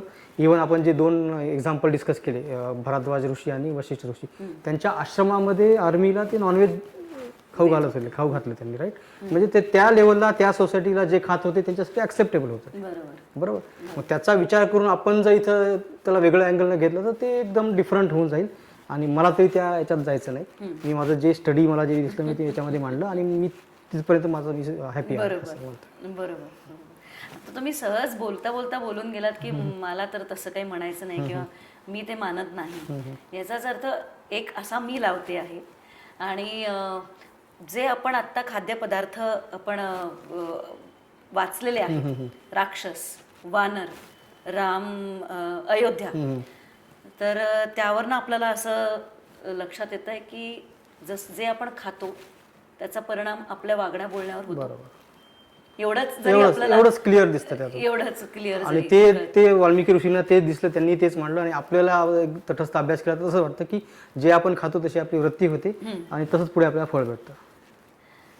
सर, हे पुस्तक कोणी कोणी वाचावं असं तुम्हाला मनापासून वाटतं का? तुम्ही हे ठरवून लिहिलं होतं की या लोकांसाठीच हे पुस्तक आहे? कसं आहे आता याचं डिस्क्रिप्शनमध्ये सांगायचं तर पहिलं तुम्ही माझ्या आनंदासाठी लिहिलं राईट. पहिलं सगळ्यात महत्त्वाचं ते माझ्या स्वतःच्यासाठी. पण खरंच जायचं आता जर मी विचार केला तर म्हणेल की हे सगळ्यांनीच वाचलं पाहिजे. आपला राम जे आपण आपले राम बोलतो तसं सगळ्यांनी आपला राम त्यामध्ये शोधला पाहिजे. एक्झाम्पल सगळ्यात क्लोज एक्झाम्पल सांगता येईल की ज्याला संस्कृतमध्ये आवड आहे, संस्कृत पोएट्री वगैरे, तर वाल्मिकीसारखा पोएट आतापर्यंत नाही येऊन गेला. संस्कृतच्या विद्यार्थ्यांनी ते करायला पाहिजे. राजकारणाचे बरेचसे धडे याच्यामध्ये आहेत, तर राजकारण पॉलिटिकल सायन्स ज्यांना वाचायचं त्यांनी करायला पाहिजे. ॲग्रिकल्चर रिलेटेड गोष्टी आहेत तर ॲग्रिकल्चरच्या स्टुडंटनी, बॉटनिकलच्या स्टुडंटनी, आयुर्वेदाच्या स्टुडंटनी शिकायला पाहिजे. फूड टेक्नॉलॉजी ऑब्व्हियसली, कारण माझं आता बुक त्यावरतीच आहे, तर बऱ्याचशा फूड टेक्नॉलॉजिकल जे रिसर्च करतात, प्राईम रिसर्च करतात, त्यांच्यासाठी बरेचसे सोर्स इथे आहेत. ह्या सगळ्यांनी करायला पाहिजे. डॉक्टर्सनी करायला पाहिजे. संजीवनी बुटी वगैरे वगैरे ह्या गोष्टी पुढे अजून नेता येतील. आणि येस, आणि ऑब्व्हियसली सगळे जेवढे काही रामभक्त आहेत किंवा भारतातल्या तर सगळ्यांनीच करायला पाहिजे, वाचायला पाहिजे रामायण. मी हे म्हणत नाही की माझं पुस्तक वाचा, माझं पुस्तक तर जरूर वाचा, कारण त्यामध्ये काही जरी त्या कळतं जे चित्र आहेत, त्यामध्ये जे इमेजेस आहेत त्या तरी मी कॉन्फिडंट आहे की तुम्हाला आवडतील सगळ्या, राईट. ते तर आहे. ते तर आहेतच सर, पण आणि बाकी भारतातल्या सगळ्यांनीच वाचायला पाहिजे. ज्यांना टीका जरी करायची असली तरी त्यांना वाचावंच लागेल, त्यांनी सुद्धा वाचायला पाहिजे. तर मी म्हणजे सगळ्यांनीच वाचायला पाहिजे. तर तुम्हाला लक्षात आलं असेल की हे पुस्तक अतिशय महत्त्वाचं पुस्तक आहे, कारण हे नवीन आहे. जुन्या विषयाला नवीन पद्धतीनं आणि सोप्या पद्धतीनं थोडक्यात लोकांपर्यंत, प्रेक्षकांपर्यंत, वाचकांपर्यंत पोहोचवण्याचा हा प्रामाणिक प्रयत्न आहे. आणि सरांनी जसं सांगितलं की सुरुवातीला त्यांनी लिहिलं ते फक्त त्यांच्या आनंदासाठी लिहिलं, पण त्यानंतर त्यांना लक्षात आलं की हे कोणाला उपयोगी ठरू शकतं. मला वाटतं की सर, हे पुस्तक ज्यांना मनोरंजनसुद्धा हवं आहे, पुस्तक वाचून इतकं एंटरटेनिंग पुस्तक मी इतक्यात वाचलेलं नाही, ज्यामध्ये खाद्य संस्कृती इतक्या रंजक पद्धतीनं मांडलेली आहे आणि त्याचा बेस जो आहे तो वाल्मिकी रामायणातला आहे. त्यामुळे रिसर्च बेस हा अभ्यास आहे. जे आज आपण बोललो आहोत, ज्या विषयांना आपण छेडलं आहे, ते फक्त मला असं वाटतं की फक्त 10%च तुमच्यापर्यंत पोचलेलं आहे. अजून 90% तर किमान त्या पुस्तकामध्ये बऱ्याचशा गोष्टी अशा आहेत की त्या वाचून तुम्हाला, आणि वाचण्याची मजा काही वेगळीच आहे. त्यामधली चित्रसुद्धा फार रंजक पद्धतीने सरांनी AI चा वापर करून ती तुमच्यापर्यंत मांडलेली आहे. त्यामुळे ती पण फारच वेळखाऊ आहे, कारण त्या पुस्तकांमधून आणि त्या चित्रांमधून सुद्धा आपल्याला बऱ्याचशा गोष्टी उलगडल्यासारख्या वाटतात. आणि हे पुस्तक छोटंसं आहे, म्हटलं तर एका दिवसात वाचून होईल, आणि म्हटलं तर त्याला 2 दिवससुद्धा लागू शकतात. जो अभ्यासू आहे त्याकरता कदाचित 2 दिवस लागेल. पण थोडक्यात संपूर्ण माहिती म्हणजे 24,000 श्लोकांच्या करता म्हणजे श्लोक वाचण्याची गरज नाही. ते थोडक्यात सगळ्या खाद्यपदार्थांची माहिती आपल्याला त्या पुस्तकात मिळते, आणि लवकरही संपतं, म्हटलं तर त्याला वेळही लागू शकतो. हे पुस्तक याकरताही महत्त्वाचं आहे जेणेकरून या आधी ज्यांनी इतिहासकारांनी आणि आपल्यावर संशयाचं बोट ठेवलं आहे त्यांच्याकरता सुद्धा हे एक उत्तर म्हणून पुस्तक फार महत्त्वाचं ठरेल. हा विषय कोणीही या आधी घेतलेला नसल्यामुळे हे पुस्तक एक वेगळं पुस्तक आहे. मला असं वाटतं प्रत्येकाच्या बुकशेल्फवर हे पुस्तक जायला हवं, आणि मी तर घेऊन आलेलेच आहे हे पुस्तक. पण मला अजून एक प्रश्न सर तुम्हाला विचारायचा आहे, तो शेवटचा असेल कदाचित, की हे पुस्तक इंग्लिशमध्ये आहे, इंग्रजीत आहे. इंग्रजीमध्ये लिहिण्याचं कारण काय? आणि दुसरी गोष्ट, मराठमोळ्या ज्यांना मराठीत वाचायला आवडेल किंवा हिंदीत वाचायला आवडेल, तर त्याकरता काही तुमचे प्लॅन्स आहेत का? करेक्ट. पहिलं की इंग्लिशमध्ये का, तर गेले 25 वर्ष मी कॉर्पोरेटमध्ये काम करतो, राईट. तर एक सवय म्हणा, काही म्हणा, किंवा मला हे म्हणायचं होतं की पहिलं मोठ्या प्लॅटफॉर्मवर करूया, ग्लोबल नाव झालं, ब्रँड झाला, तर मग ऑब्व्हियसली खाली पर्क्युलेट करायला सोपं जातं. वर्सेस महाराष्ट्रात आधी लॉन्च केलं असतं, नंतर मग त्याला एक्सटेंड करायचं असलं तर थोडं डिफिकल्ट झालं असतं. ते एक इनिशियल थॉट होता, म्हणजे असं ठरवूनच केलं नाही की इंग्लिशमध्येच लिहायचं वगैरे असं काही. पण नोट्स मी इंग्लिशमध्ये लिहित होतो म्हणून ते इंग्लिशमध्ये आलं. पण डेफिनेटली नेक्स्ट स्टेप तीच आहे की याला मराठीमध्ये ट्रान्सलेट करायचं आहे आणि हिंदीमध्ये सुद्धा करायचं आहे, कारण पूर्ण भारतातल्या लोकांना हे पर्यंत हे गेलं पाहिजे, ते आहे. आणि वेगवेगळ्या अशा माध्यमातून सुद्धा जाईल. पण डेफिनेटली आता नेक्स्ट प्रोजेक्ट हाच आहे की त्याला ट्रान्सलेशन करायचं आहे, आणि सगळीकडे अवेलेबल आहे तसं पाहिलं तर. अनिल धर्माधिकारी लिखित food culture in Valmiki Ramayana हे पुस्तक फ्लिपकार्ट, ॲमेझॉन आणि नोशन प्रेस या ऑनलाईन माध्यमातून तुम्ही तुमच्यापर्यंत पोचवू शकता, घेऊ शकता विकत. अतिशय सोपं आहे आणि पुस्तक मात्र अतिशय रंजक आहे. त्यामुळे आवर्जून हे पुस्तक विकत तुम्ही घेतलं पाहिजेत. आणि लवकरच, पण सर त्याला थोडासा अवधी लागेल, हिंदी आणि मराठीमध्ये सुद्धा हे पुस्तक उपलब्ध होईल. पण तोपर्यंत इंग्रजीतसुद्धा श्लोकांचा वापर व्यवस्थित केला असल्यामुळे आपल्याला त्याचा अर्थ इंग्रजीत, साध्या इंग्रजीत समजतो आणि आपल्यापर्यंत तो पोचतो. त्यामुळे प्रभू श्री रामांचं नाव घेऊन या पॉडकास्टला मी इथेच विराम देते. परत भेटू. नमस्कार.